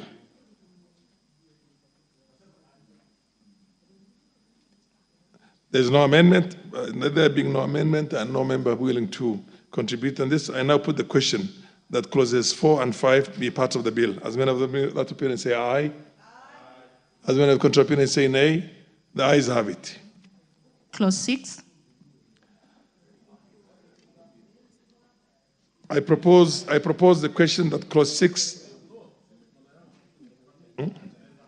I propose the question that clause 6 be part of the bill. Where is the chairperson? The Honorable Mutunga. Honorable Chair, I propose that clause 6 be amended as per the under paper. The reason being that we need to enable the Coffee Board of Kenya to be able to operate more than one bank account, and also to further provide for clarity in some of the provisions. Honorable Chair, those are the two amendments that we have. I now propose the question that clause 6 be amended as proposed. Yes, the Honorable Oundo.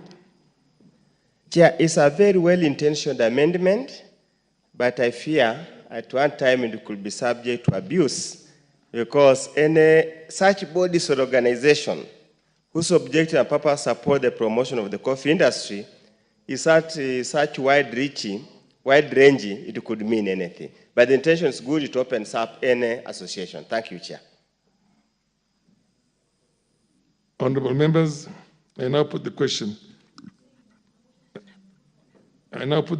that clause 6 be amended as proposed. As many out appear and say aye. As many of the contrary appear and say nay. The ayes have it. Clause 7.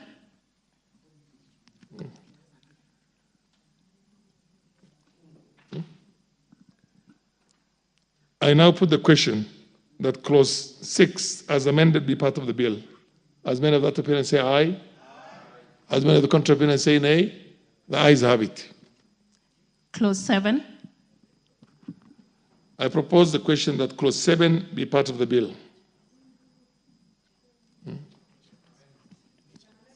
Chair? Thank you, Chair. We have a number of amendments on clause 7. As per the order paper, Honorable Chair, these amendments come in to ensure that all relevant stakeholders are represented in the board by including the Principal Secretary for Treasury as a representative of the smallholder and large-scale coffee growers in the board, a nominee of the cooperative societies, and a representative of the millers and traders, to include additional members of the board in the list of those who should be appointed by the Cabinet Secretary, and also to ensure that there is gender balance in the membership of the board. Honorable members, I now propose the question that clause 7 be amended as proposed. Yes, Gichimo, Honorable Gichimo. Well, I support the amendments under 7, but I'm opposed to the amendment under subclause 1, 2, clause 7, 1, 2, whereby it is indicating that it is seeking to substitute two persons of the opposite gender. Order. Honorable Mutunga, there are issues on the amendment and you are engaged in another conversation. Yes. Please listen to, yes. Proceed, start all over again. I'm opposed to one particular amendment under clause 7A2, whereby it is seeking to, or the committee is seeking to substitute the requirement of two persons of the opposite gender representing smallholder coffee growers nominated by the umbrella body of the Coffee Cooperative Society with by what the committee is seeking to and large-scale coffee farmers. Small-scale coffee farmers usually have their own unions and umbrella bodies.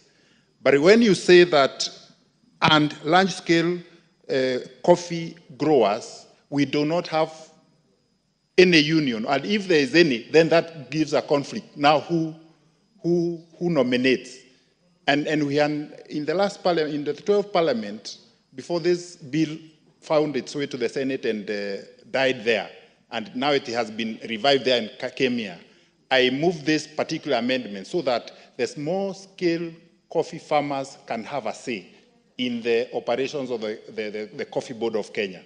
So I believe we should leave it as it were, so that it is very clear, because who now nominates? Is it the large-scale farmers or the small-scale farmers? And I believe this is the space the small-scale farmers in these countries have been missing for a long time. So we leave it as it is.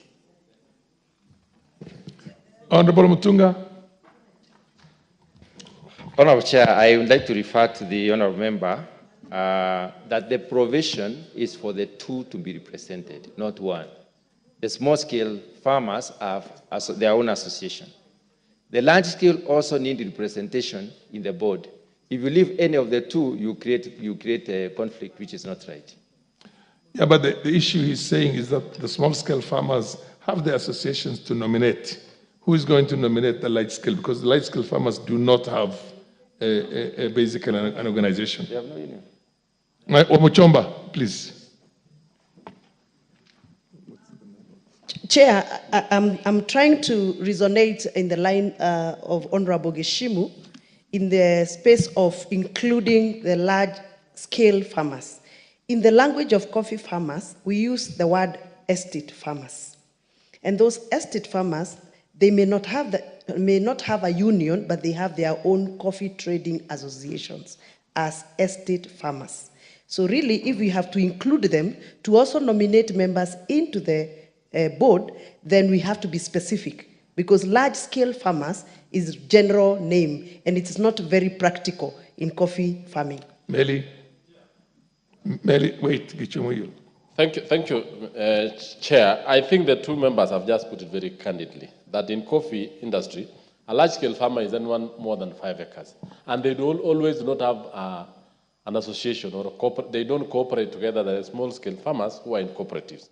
Similarly, so this particular bill is not specific, or this particular section is not specific, which could actually, one, injure the large-scale farmers or small-scale farmers. So in effect, we need to be very specific.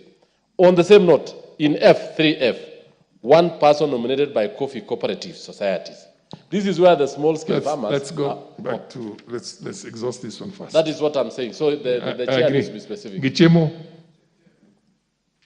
Chair, the large-scale farmers are normally the estate For the benefit of those of us who are not well versed with that, can you be a large-scale farmer without being an estate farmer? No, and the estate farmers have already been covered under clause 7F as it is now. One person nominated by the largest association of estate growers.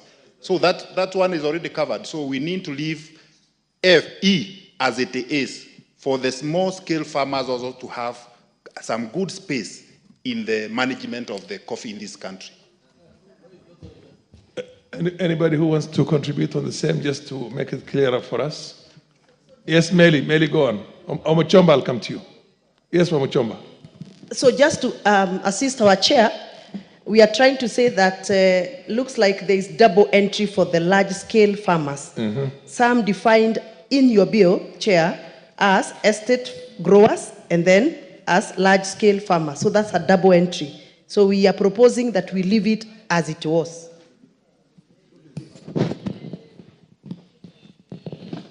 Chair, Chair, you want to say something? Put some clarity on that, Father. If need be, you consult with your ministry people. We'll give you a minute to go and consult to them. Let's get this right, because then we are. Yes, Wamuchomba. Even as the chair consults with the technocrats, I think the intention of this kind of discussion we are having is to make sure that we don't take away. Am I still on? Yes. Is to make sure that we don't take away the space that was meant for the small-scale farmers who are operating as cooperatives. So we make sure we protect that space. Not crowd it with the large-scale farmers, exactly. When the large-scale farmers have got their own provision in the Act. Yes, just to help the chairman. Mutunga, just proceed and tell us what exactly you need to do to correct that anomaly. Honorable Chair, if we do away with the large-scale farmers as it is, yes, who also represent the estates, there is no provision for the estates in this bill. In the clause 7. Please take, this is the amended version. We are saying we have amended. Look at the order paper, the amended version. Don't look at the original bill. Because we looked at the provisions that were made, the cooperative societies were missing. They needed to be represented. Small-scale farmers needed to be represented. Large-scale farmers needed to. Who are the estates right now? Yes, Meli. Yes. Meli. If that is the case, then in 3, Chair, 3, there is a deleting paragraph F, substituted there for the following paragraph F, one person nominated by coffee cooperative societies. In that, the smallholders are always in cooperative societies. Are you seeing that? So the estates are lacking, and the large-scale farmers. No, they are not. They are in a 3. Give the mic to Mutunga. So give the mic to Mutunga. Yes. Read 7.2 as per the order paper. It reads by deleting E and substituting there with the following new paragraph. 2 persons of opposite gender representing smallholders and large-scale coffee growers association nominated by the umbrella body. It is the one that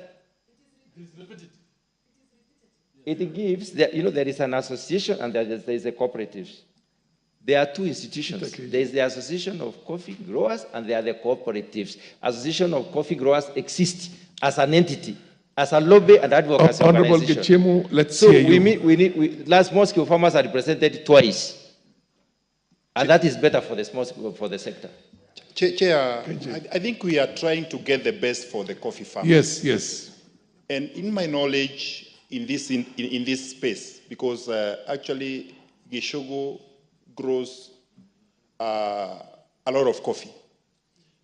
Cooperative societies are built out of the small-scale farmers. It is a group of small-scale farmers that form these cooperative societies. And if you look, what is trying to be inserted here by the committee, with due respect, there is no definition of a large-scale grower in the bill.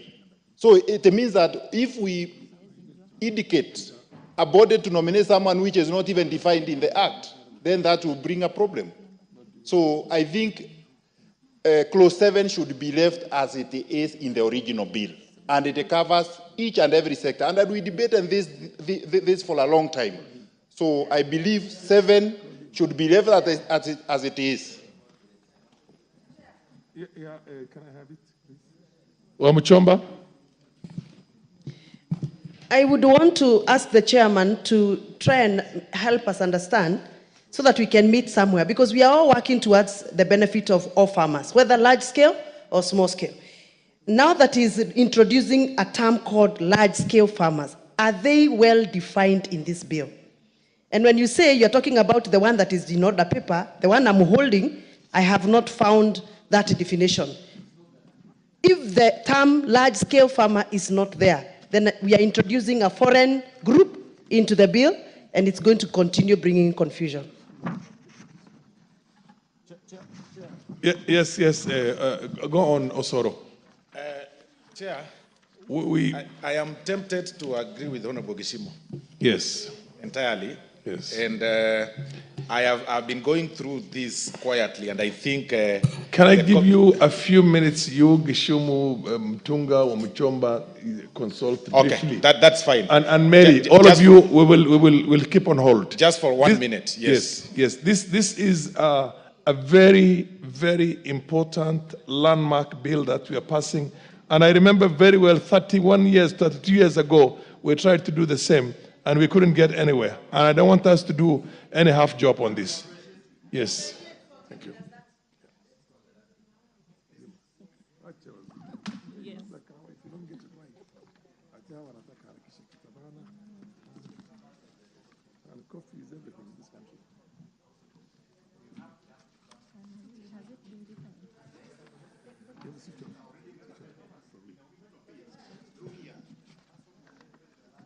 KJ, I suggest in your own wisdom you participate in this small consultation.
We are not, are we on record?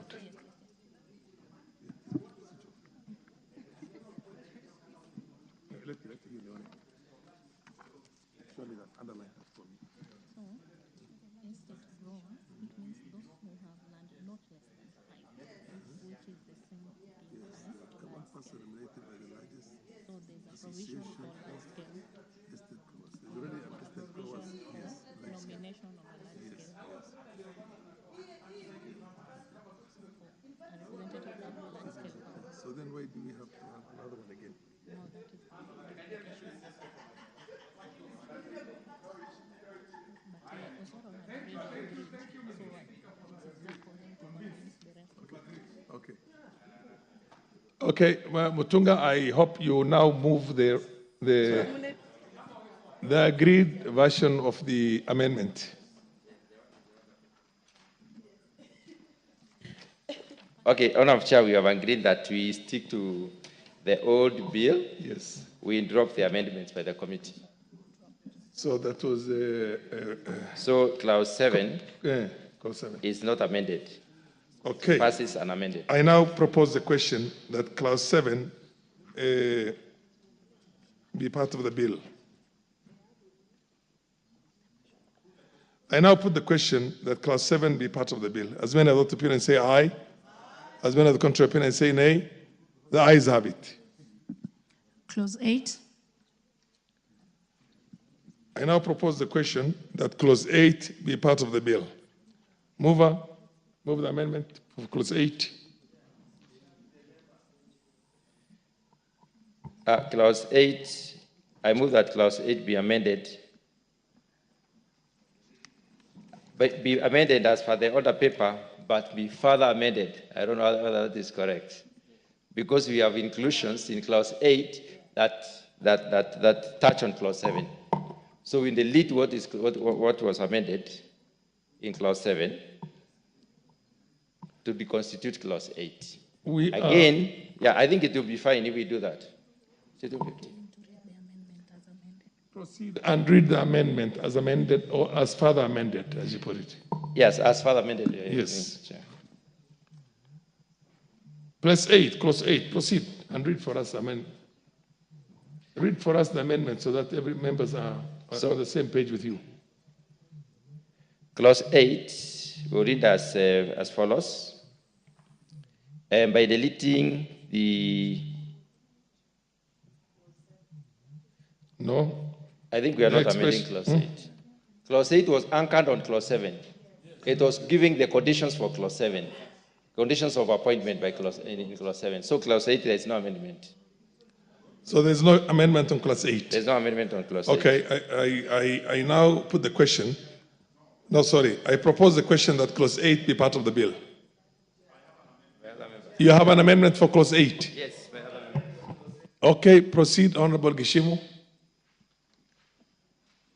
Chair, thank you. I propose that clause 8 be amended by, as indicated on the paper, by inserting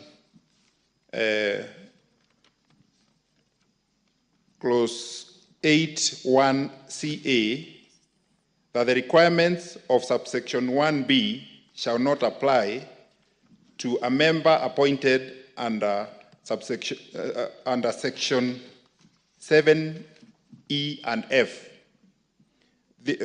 Honorable Speaker, the justification of this amendment is that under section 7E or clause 7E and F, this is where we are seeking that there be a representation of the farmers at the board.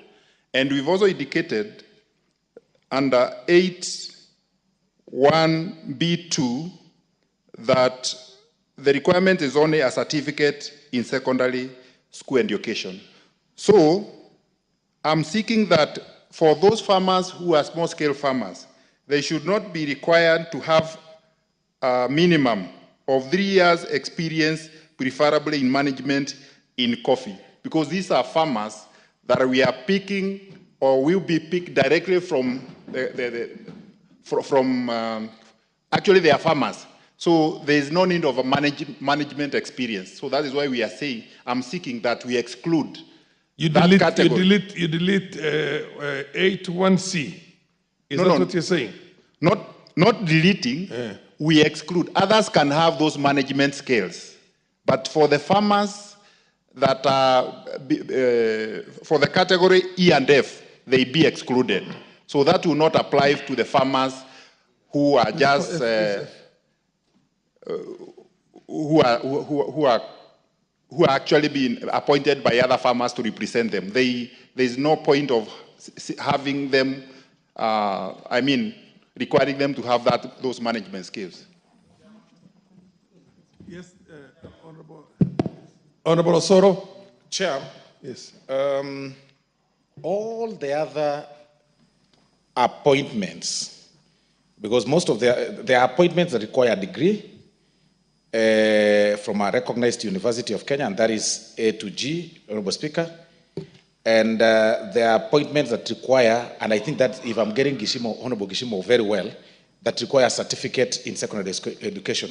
Looking at the small-scale farmers, or these farmers back in the villages, you will agree with me that not all of them have got such qualifications. Then that ideally means they'll have to either appoint their sons or daughters or something to, yet they have no history of what coffee is. And I think it's indeed true that we agree with Honorable Gishimo that be delinked from them, so that we have a representative, because already the leader, one who is on top, is a degree holder. You then do not need to have a person of a secondary qualification. There's a person leading. So I think it's important that we also consider the farmers back in the villages, Honorable Speaker. Yes. Yes, Oundo. Yeah, I had an amendment, and my amendment, Honorable Chair, was informed on the fact that numerous researches that have been conducted have indicated that one of the impediments to the advancement of agriculture is low level of educational qualification of the participants in the sector. But I have been persuaded by Honorable Gishimo, because that's where the rubber meets the road, and 2027 is not too far, I dropped my amendments on clause 8.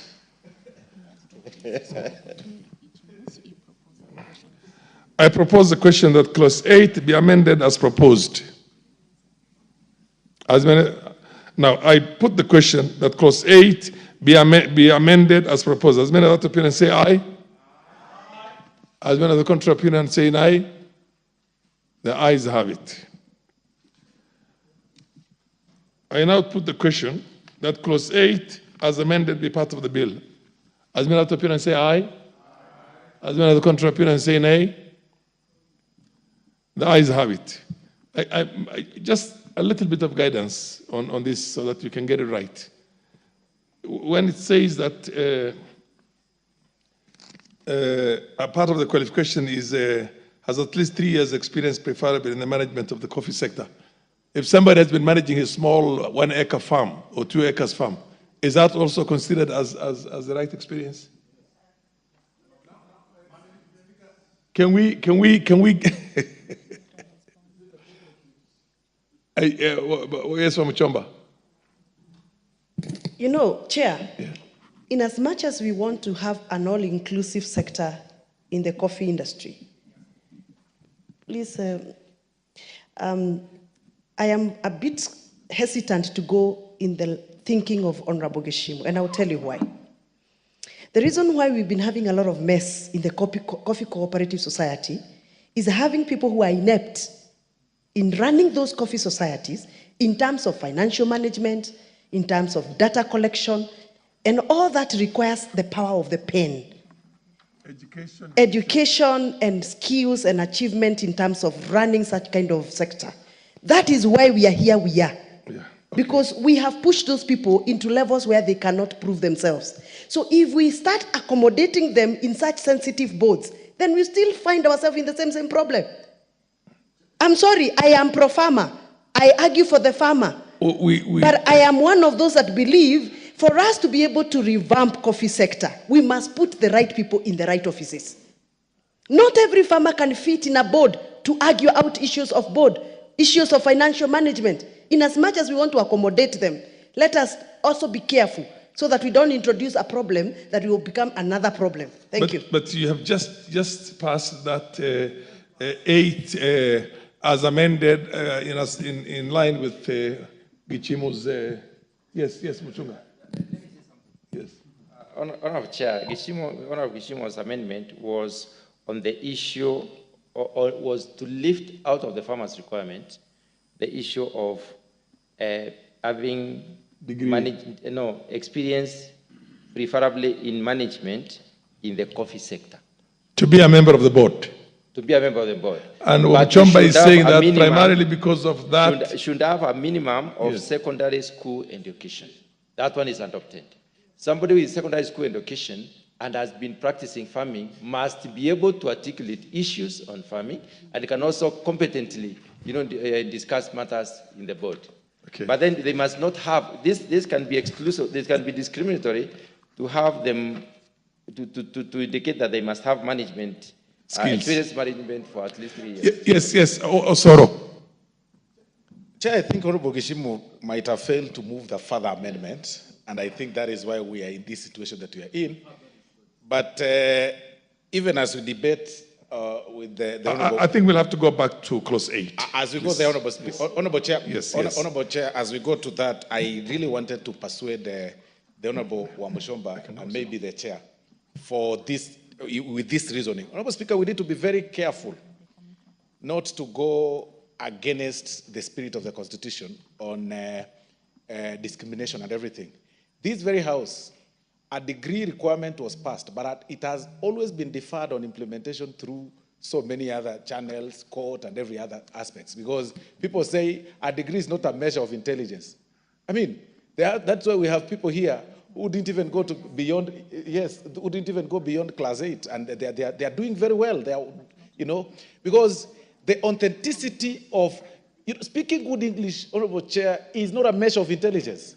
The authenticity of one's experience and, or rather what they can be able to do in life, sometimes comes out of practice and what you do often, over and over.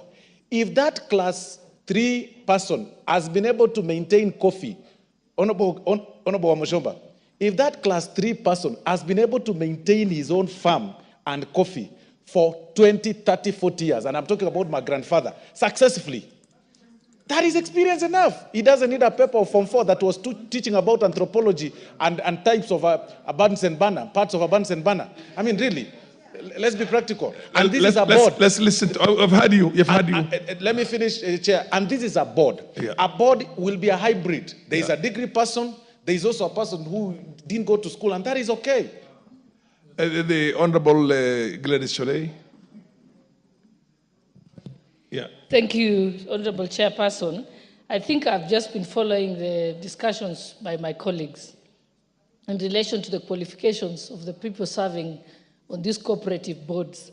But I think it has nothing to do with education at all. It has something to do with honesty. Integrity. Some integrity. Someone is corrupt because they have a personality defect. It has nothing to do with their education. And if you look at the most successful cooperatives, from the time of my grandfather, Keyo Cooperative House, they were not educated. It was well managed. They bought buildings. They invested. Today, their own grandchildren, great-grandchildren cannot do the same thing. Yes, and it was not because they were educated. So, and I think also, remember, we already have structures. Because of devolution, we are in a better place. In every, I think most counties have been encouraged to have a cooperative officer in every ward. And I know that Elgeyo Marakwet County has done that. That's one of the counties you can say has done that. So if they have those cooperative officers, and then they also have the CEC cooperatives at the county, and then they also have the commissioner cooperatives for the county who reports to the ministry of cooperatives here in Nairobi, those are the ones who are supposed to be supervising and interrogating the books. And that's why I said the corruption is with the cooperative officers. The corruption is with the commissioners of cooperatives who are domiciled under the ministry. They are the ones who allow the books to be crooked. They are the ones who allow the wrong officials to hold office and so on. So it's not about the qualification. It's the guidelines what we shall give. And I know that immediately after this act passes and becomes an act of parliament, we'll be able to develop regulations and guidelines of how this can be monitored to ensure that these problems don't have. That they have a very good database of shareholders. And now, with the technology that we have, they can actually register them biometrically, like IEBC does. They can borrow IEBC equipment, they register them, and then they are able to have a confirmed list of shareholders. When it is voting, they can vote through the same system, and therefore it's nothing to do with education. There are two bills, other honorable members. There are two bills that are going concurrently. We just disposed of, I think, we have not taken the cooperative bill yet. This is the coffee bill, and this is the coffee board. This is the coffee board. Yes, yes. It's not about the cooperatives. No. Yes. Yeah. I'll give you, Mutembei, I'll give you all the time. This thing is so dear to my heart that I will not move on this until we have really been educated on this. Now, can I see here you Gichumu and then Mutembei? Chair. And then Meli. Chair, let us members get this right. I'm not seeking to amend to remove the requirement of a Form 4 certificate for a board member. That one, there was an amendment by Honorable Undo, which was seeking to seek post Form 4, which he has already accepted to drop. So that is retained. What I was seeking is for these members of the board not to have a requirement of a management in a coffee sector, because it is to me, that would require that you have already gone employed in a coffee sector and earned that experience. That is what I was seeking to remove. And Honorable Chair, with your concurrence, this matter is functas official, because you've already done. We've already. I agree with you. I've taken this liberty myself to allow this ventilating, but of course then I'll give a ruling on exactly how we continue. You can only change this in the recommittal, but it's fair that we listen to every member because of the sensitivity and basically the strategic location of coffee farming in this country. Yes, Mutembei, and then you come back to Mary. Allow me now to speak as a farmer. Yeah. As I argue out this space. We are speaking about a member who is going to be part of Coffee Board of Kenya. What is the function of Coffee Board of Kenya? One of the functions of Coffee Board of Kenya is mandated to make sure that we qualify marketing activities, and therefore you need to be a person that understands grading of coffee, profiling of coffee, and all the technical understanding that is needed for you to be able to propagate and profile your coffee, whether in Kenya or outside Kenya. What kind of a person do you think can sit in that board and effectively represent the interest of farmers? We are not talking about the chairman of a cooperative society. We are speaking about a board member of a national body called Coffee Board of Kenya. So we need people who can be able to ably represent our quality coffee. Thank you very much. So I beseech everybody who is debating this matter to consider and reconsider that the people we are entrusting with Coffee Board of Kenya are not just jokers. They are people who understand what you're talking about. Okay. I think Honorable Mutembei is well said. It is well said. And in fact, Chair, even the deliberations, even to understand board minutes, even to go into international meetings and forums on coffee, we need people who have actually understand. So I think Honorable Mutembei just put it very clear. Honorable Women Rep from Thank you, Chair. I agree with Honorable Mutembei because coffee is not sold in the village.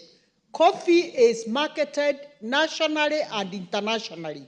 Chair, we need somebody who is well acquainted to all the laws and every other statutory law that allows the marketing of coffee. Thank you, Chair.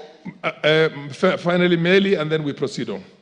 Unless Mutunga was... You have spoken. Now, it is as, yes, Mutunga. Honorable Chair, I think this particular clause is bringing in a lot of issues. If we look at the original bill, the original version of the bill, the original version of the bill is very, very clear. This amendment, let's look at the amendment versus the original version of the bill, because the amendment seems to be knocking out 8B. And it therefore seems to be doing away with the, on those two provisions. I'm of the opinion that we stick to the original bill. On that particular issue. Because what the Honorable Gishimo should do is bring in further amendment to only stick to the 8C. That is, exclude 8C to 7E and F.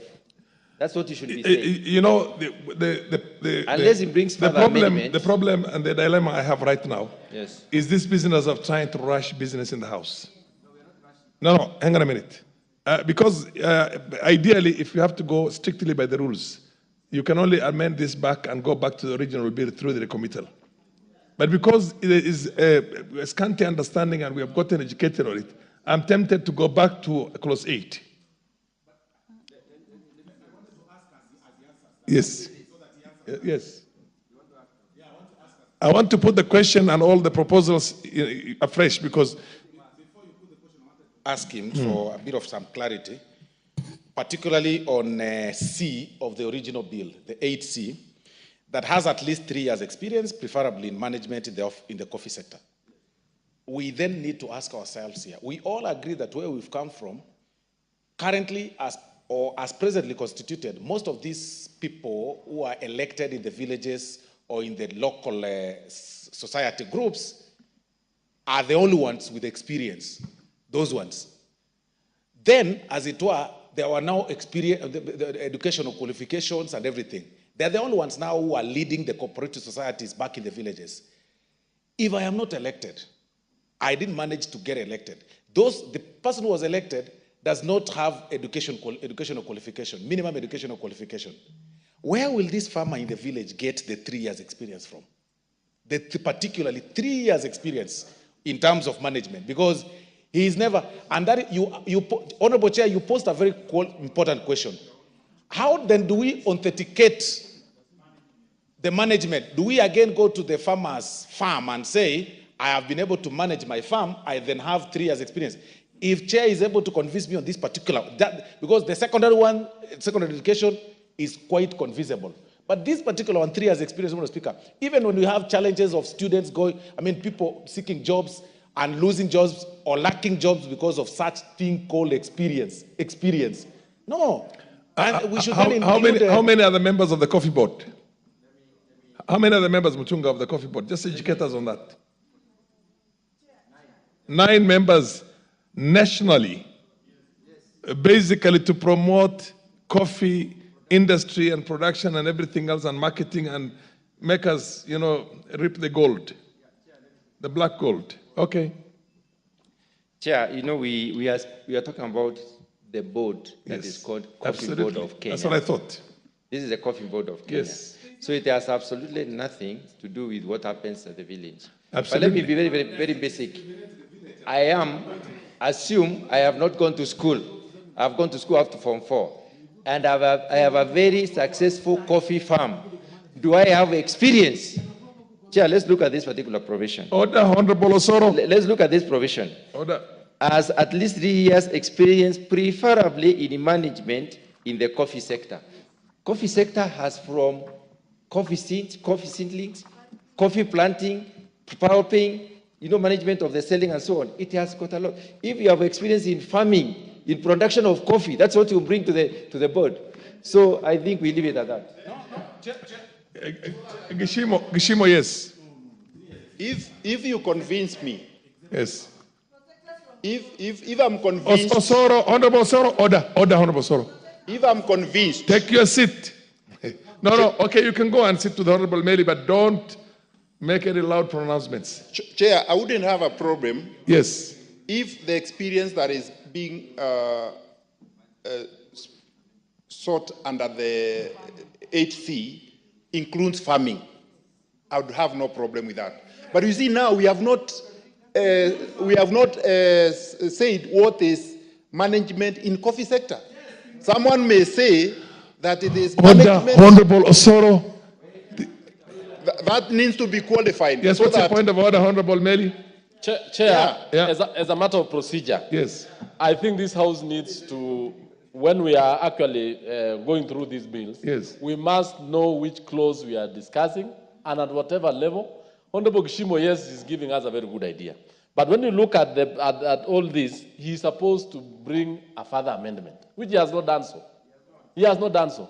And in effect, I support what you are saying, but you first of all need to bring a further amendment so to make procedure, so that we don't become a talk shop. Order, honorable members. Indeed, yes, Honorable Gishimo, you're supposed to bring a further amendment, and if I remember the rules the way they were in the early days, in writing. Am I right?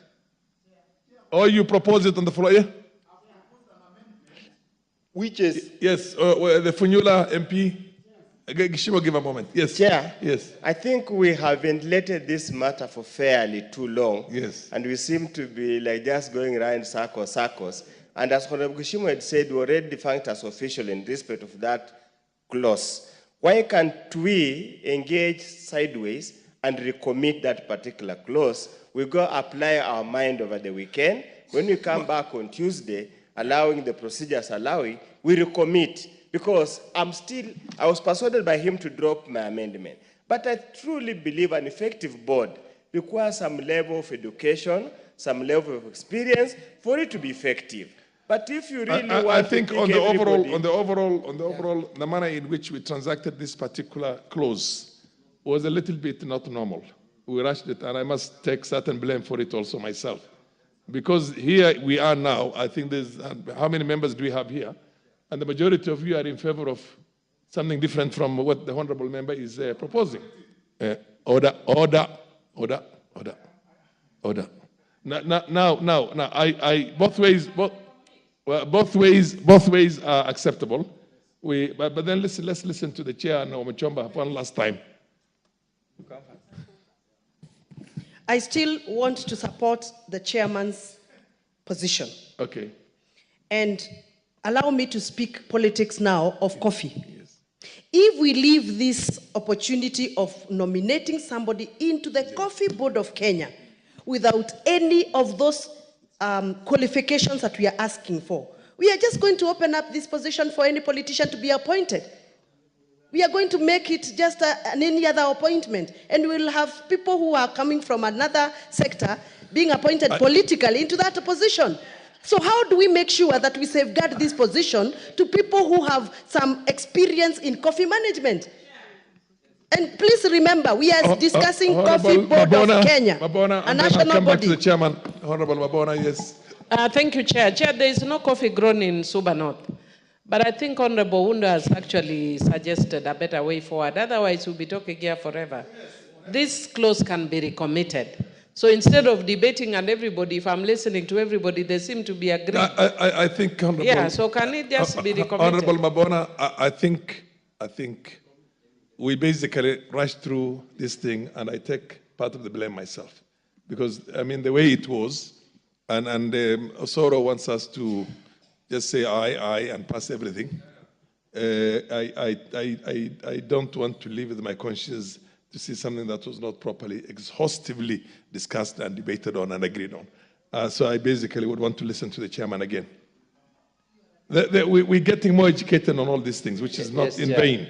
It's not in vain. Yeah. I would like... This is a debating house. Yes. This is a house of talking. You get paid for talking. Yes. So nobody should have a problem us taking a long time talking. Proceed. Chair, I would like to pick from what Honorable Mutembei said. Chair, there are very many coffee farmers who are not actually farmers. They have never managed a coffee farm. They have never managed processing or anything. Let us take the literal meaning of management. And I have the literal meaning of management, and I would like to read it. Chair, management can be defined as the process of getting the work done or tasks done that is required for achieving the goals of an organization in an efficient and effective manner. If you have been running your farm in a very efficient and effective manner, producing coffee progressively, like a farmer I know, who is producing 30 kilos from a tree, Chair, I think you have experience in management. So we don't want anybody who has a coffee farm to vie for a position in the Coffee Board of Kenya. We want somebody who has experience in managing coffee at one point at one of the segments of the value chain. So all the way to the international markets. Because there will be experts in the others, among the others who are appointed to the board. If we have somebody who is clear on production of coffee, that is somebody who has management experience in production of coffee. And that is why we are saying the two farmer representatives be captured as such. Yes, Honorable Gishimu.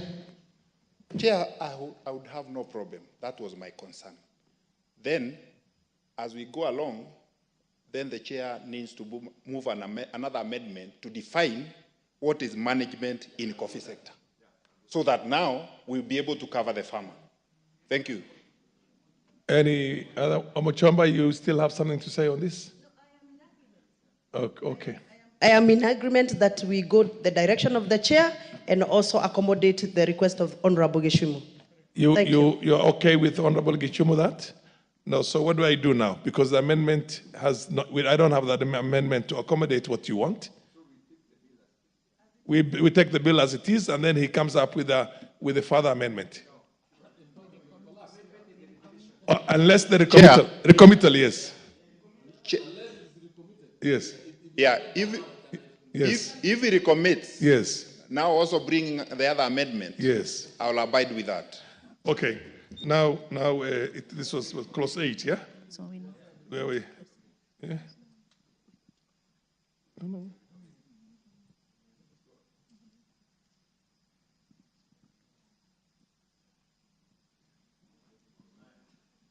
Clause 9.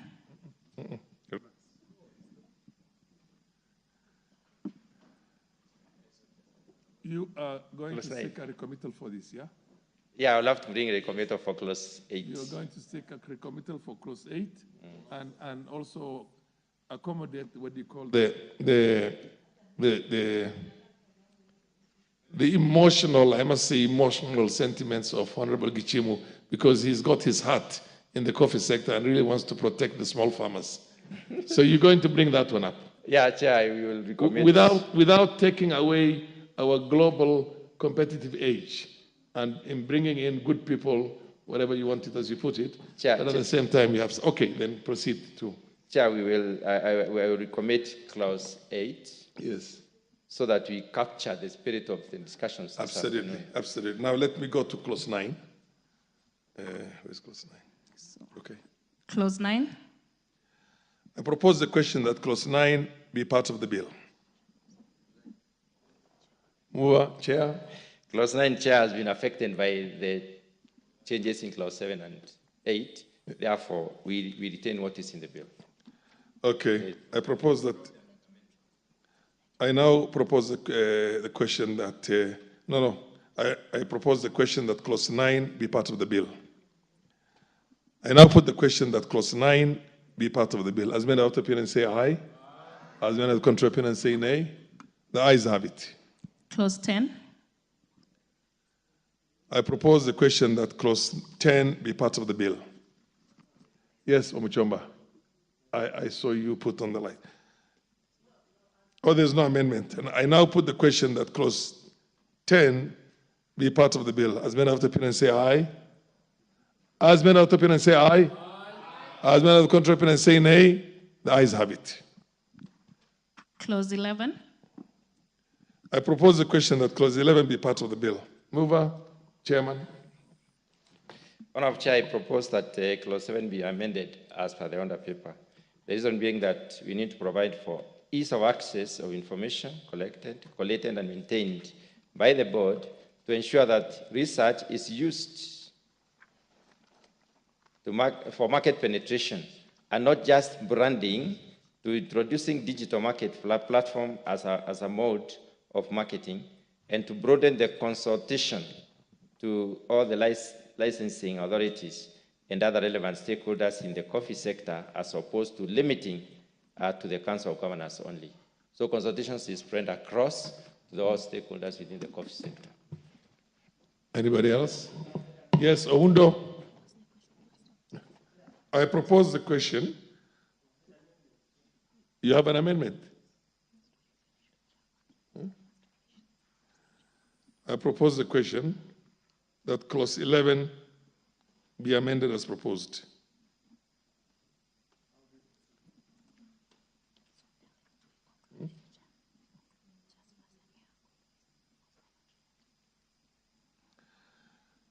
The chair, the amendments of the chair do not conflict with yours in any way.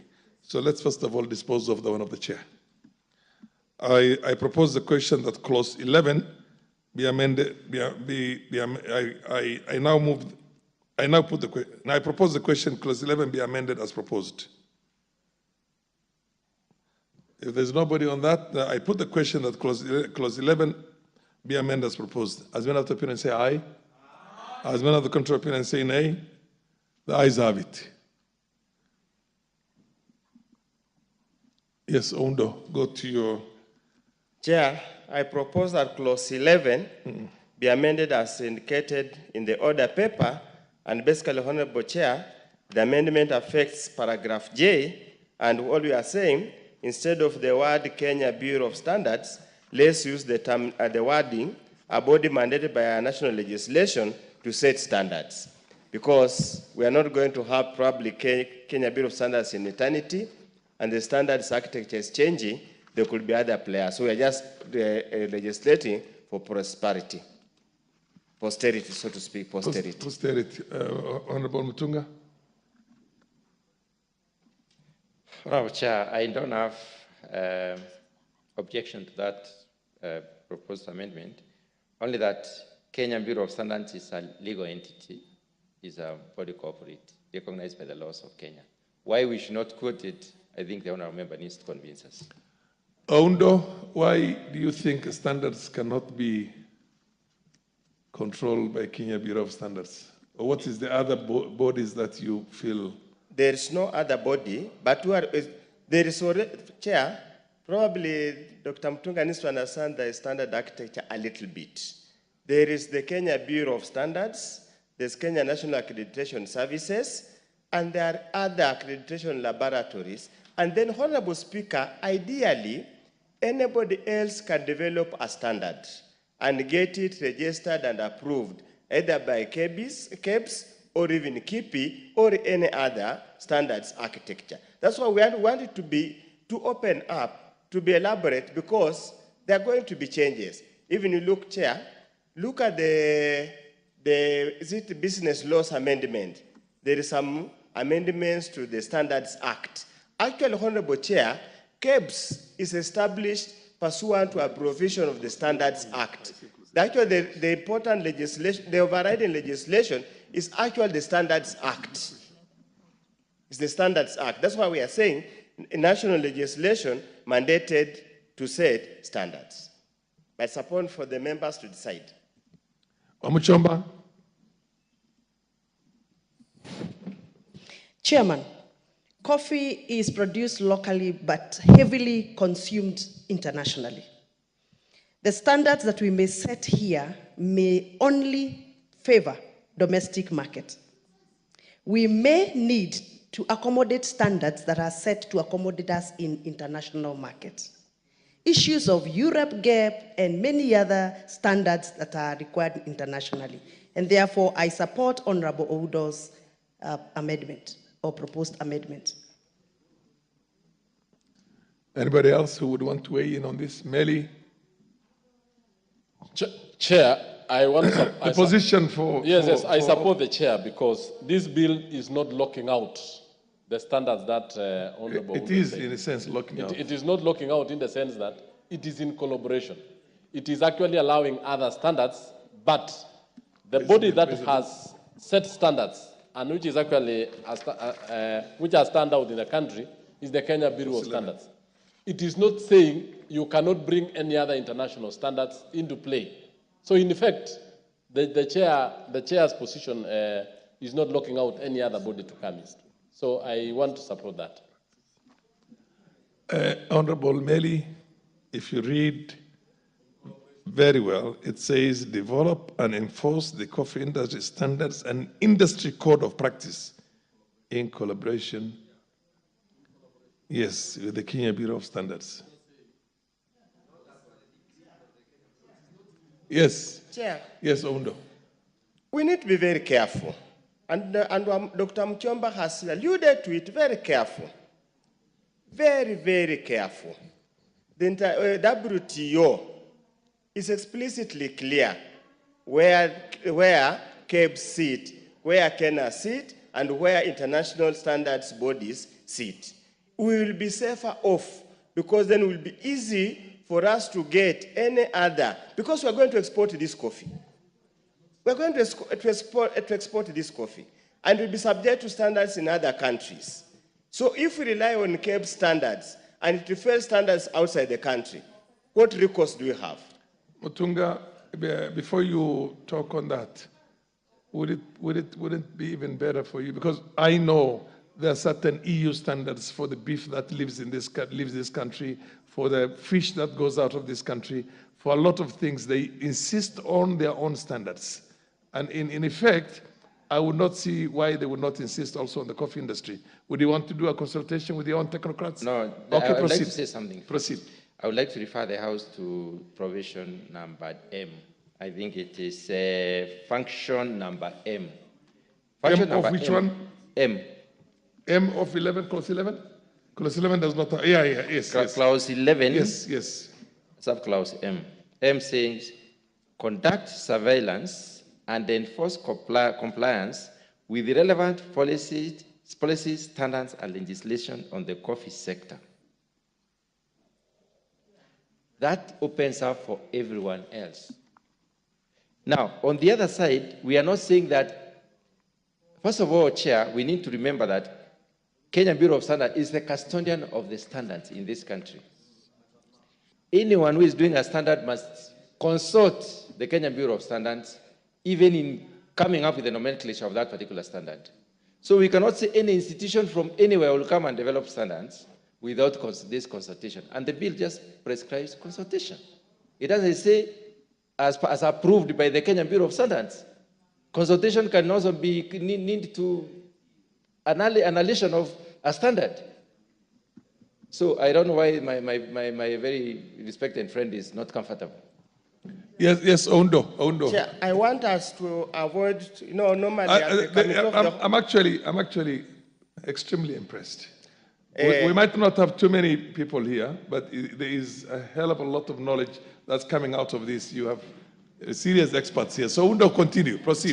Chair, yes. We already have an anomaly in this country. Yes. That the set of the enforcer is the same one who sets the standards. And that debate is ongoing in this country. That surely CCABs cannot set standards and enforce its own standards. What he is referring to, M, is enforcement. It's different, distinctly different from setting standards. And for his own purpose, for him to understand, CABs register standards. Many other scientists, many other players in the industry develop standards. They go through a standardization process. CABs, many times, simply registers those standards. Honorable Speaker, let me ask you, public health sets standards, yes, without reference to CABs. Does surveillance without reference to CABs. CAFIS sets standards. Proceed, Ondo. The medical field, you get your moment, yeah. The medical field has standards which are not reference to CAFIS, to CABs. Honorable Speaker, universities set standards. The Ministry of Education sets the standards for a degree program or not. The coffee industry is not about the coffee cherry. It's even the standards ISO are not accredited by CABs. What are we talking about, Chair? Well, we're simply refusing to see the obvious. I rest my case. Mutembei, I love it. Proceed, Mutembei. In the coffee sector, Chair, we have what we call Q grading system. Yes.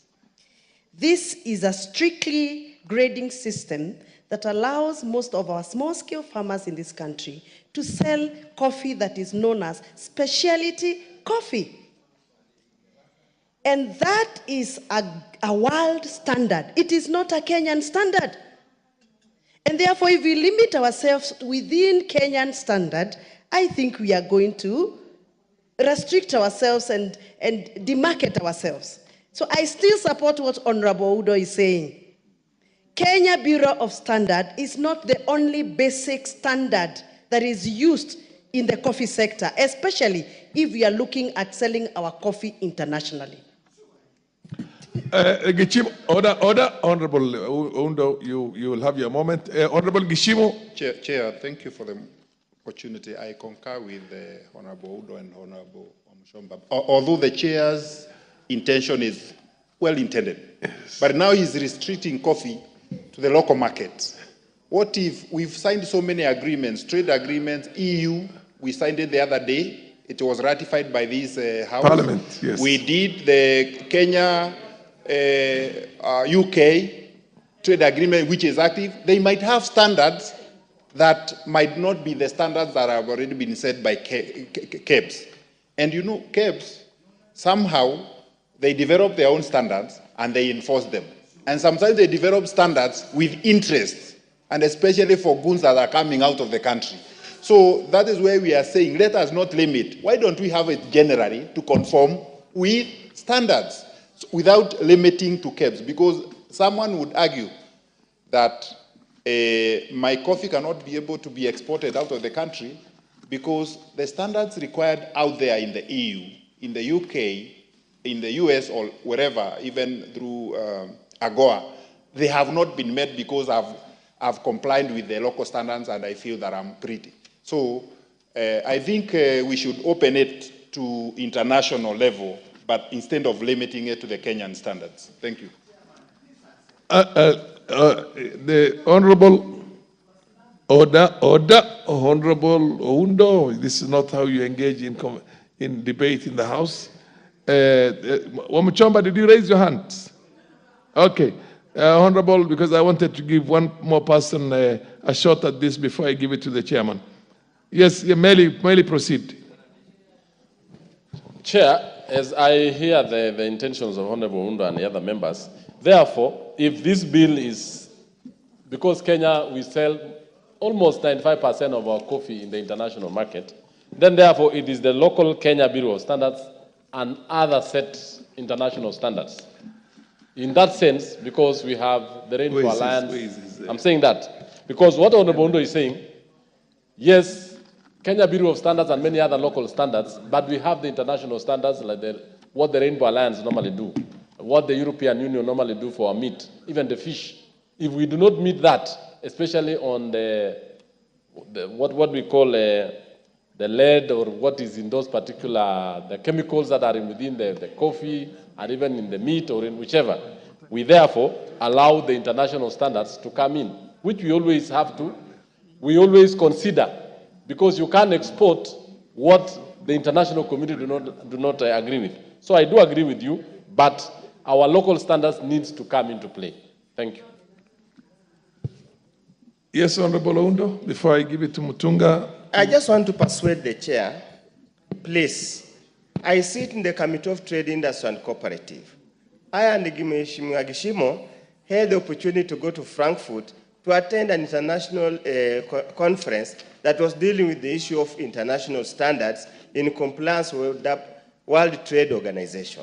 So what we are talking about, we have no romantic attachment. We don't hate KEBS. In any case, KEBS is created under the Standards Act. The overriding act is the Standard Act, not KEBS. Just understand. Thank you. Okay, proceed, Honorable Chair, Mutunga.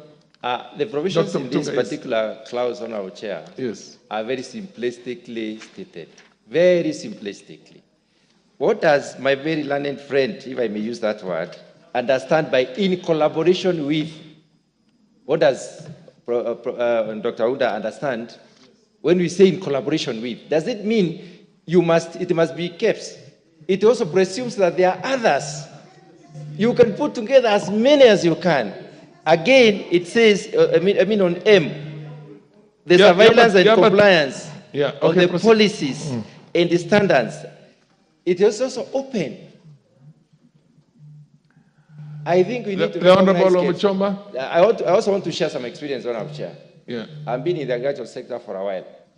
And I remember when Europe Gap came up with a standard. What did we do as a country? We developed a standard that is higher than Europe Gap, so that our standard is even better, so that our goods are accepted even more. It was beyond their standard, because the supermarkets who had come up and said, these goods cannot enter our markets. So it was in collaboration. KEBS, yes, he said, is put together by the Standards Act, but the Standards Act does not presume any level of experience. KEBS is the institution that is experienced in developing these standards in collaboration with others. You can have KEFIs, you can have KIPI, and so on. So collaboration, that collaboration opens up for everyone. So I don't see any mischief in leaving this clause as it is. I don't see any mischief, because it opens up for Honorable everyone. Muchomba, take exactly 1 minute, because you have come to the end of this. Now I have to report. The reason why we really were looking forward to this new coffee bill is so that we can run away from the many bureaucracies that are created during lawmaking like we are doing. Why should you force a farmer to go to Kenya Bureau of Standards, and maybe the only licensing and standard needed is just a Q standard, for example, for specialized coffee? Why would you put it in the law that I have to go to Kenya Bureau of Standards, and then I go to look for the other standard that is needed by my buyers? Those many bureaucracies we've been having for our farmers is what we are running away from. So we don't need KEBS here, if really farmers don't need it. Why are we putting things to make farmers' processes of getting to sell their product become a bit more difficult? And by the way, this KEBS thing is also costly. Why are we adding costs? If really the only standard we need is for example, Q standard, let us just open the law so that Q standard can be the basic that is needed. I have to report progress, because the House is going to adjourn. Yes. Let me remind ourselves again that it is not the farmers who are developing the standards. It is the Coffee Board of Kenya, in consultation with Kenya Bureau of Standards. Now the question is why close that in consultation to just one? What is wrong with standards? Consulting with who is the competent agency in this country? A Standards Act, a competent agency, my friend. Okay. The one who is recognized internationally. I'll give you 1 minute and then I'll report progress. In every sector, we have a competent agency. And the only one respected here is the Kenya Bureau. Chair. And Chair. Yeah. We are getting into opening up, as we are hearing here, is having some interesting international bodies coming with a standard here, which is not verified by anybody, any Kenyan, and then telling us this is the one we shall play by. We better believe in our institutions. What's your point of order, Honorable KJ? KJ, what's your point of order? Honorable Chair. Yes. Honorable Chair, I want to declare my interest that in Dagoretti South constituency, we only have one coffee farm. But the matter that is being raised here by the Honorable Chair is a matter of great interest. The issue of standards can get us into very big problems. I would want to agree with the argument presented by the Honorable Gathoni Wamuchomba and Professor. However, out of experience, Mr. Chair, we have had a situation where products from Kenya have been barred from international market, not using our local standards, but using standards from other bodies like the EU. Case in point has been the flowers. This is not speculative now, Honorable Chair. This is out of experience. My Honorable, half a minute, and then I'll have to do the reporting. Chair. Yes. Thank you, Chair. Chair, I am so much interested in this clause, because let us have at the back of our minds that coffee is an international product. It is not limited to our local market. And therefore, Chair, I truly agree with Honorable Oundo that we should allow standards that will allow us Okay. to compete competitively internationally. Order, honorable members, order. Honorable Wamuchomba, Honorable KJ, and Honorable Mutunga, you have, order. You have all the time between now and the next time we are coming to this committee for you to harmonize all these brilliant ideas and see what we can have. Let's have the best for this country. And in the meantime, Honorable, the mover of the bill, please move the reporting. Move the reporting. Wako, you are the leader of currently the acting leader of majority, so proceed.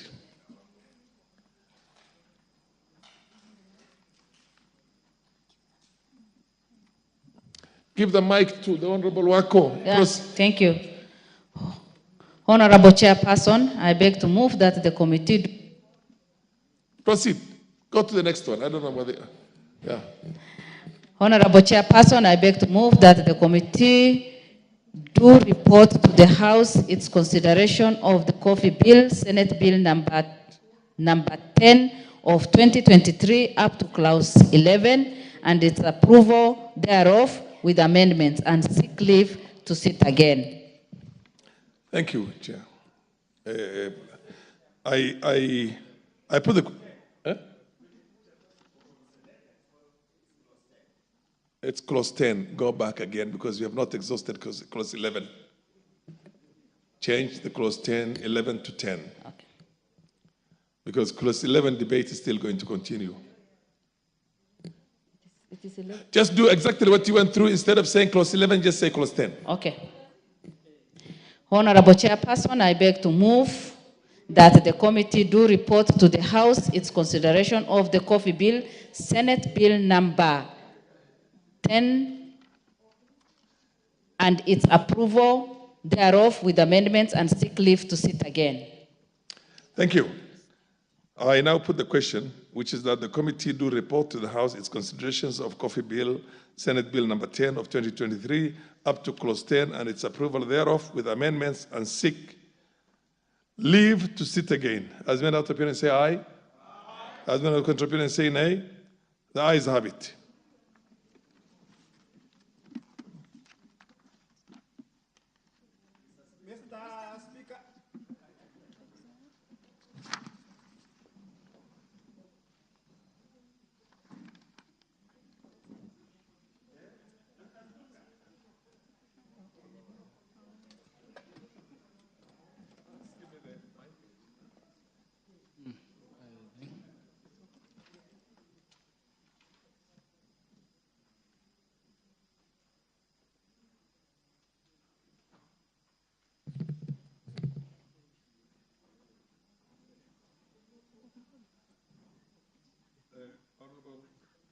Mr. Speaker, can I have the mic? Somebody give me the mic.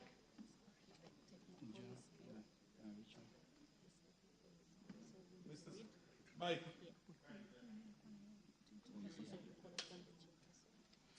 Chairperson, to report to the House. Mr. Honorable Speaker, I beg to report to the Committee of the Whole House that the Committee of the Whole House has considered the Technopolis Bill, National Assembly Bill number 6 of 2024, and its approval thereof with amendments. The mover to move agreement the mover, to the report. Honorable Speaker, I beg to move that the House do agree with the committee in the said report, and I hereby call upon the Honorable Millie Mabona Odhiambo to second the motion for agreement with the report of the Committee of the Whole House. I second.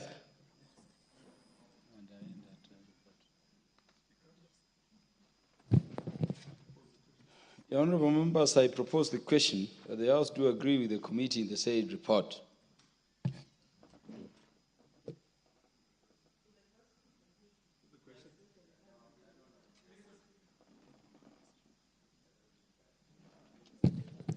Yeah, for the convenience of the House, the question to this particular bill will be put the next time. It will be scheduled to be transacted by the House Business Committee. Next.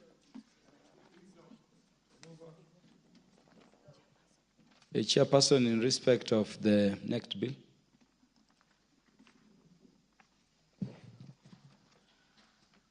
Honorable Speaker, I beg to report that the Committee of the Whole House has considered the Coffee Bill, Senate Bill number 10 of 2023, up to clause 10, and approved the same with amendments and seek leave to sit again. The mover to move agreement with the report.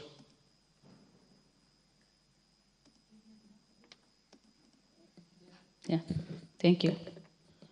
Honorable Speaker, I beg to move that the House do agree with the committee in the said report. I also request Honorable Undo to second the motion for agreement with the report of the Committee of the Whole House. Honorable Speaker, I second. Thank you. The honorable members, I now propose the question, which is that the House do agree with the committee in the said report. In the mood of the House that I put the question. Yeah, honorable members, I now put the question, which is that the House do agree with the committee in the said report. As many as are of that opinion say aye. As many as are of a contrary opinion say nay. The ayes have it.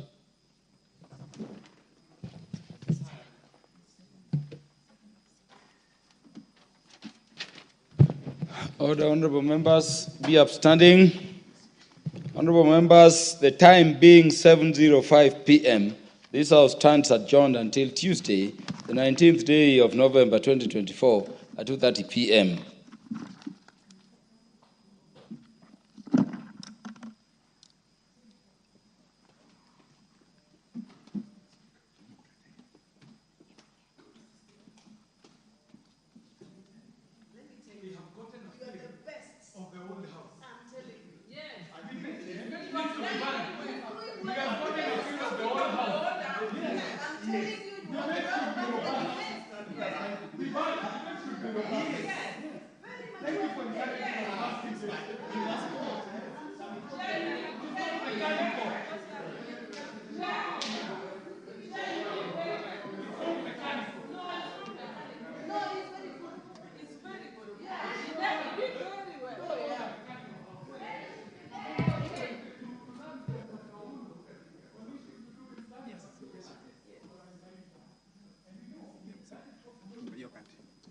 Sasa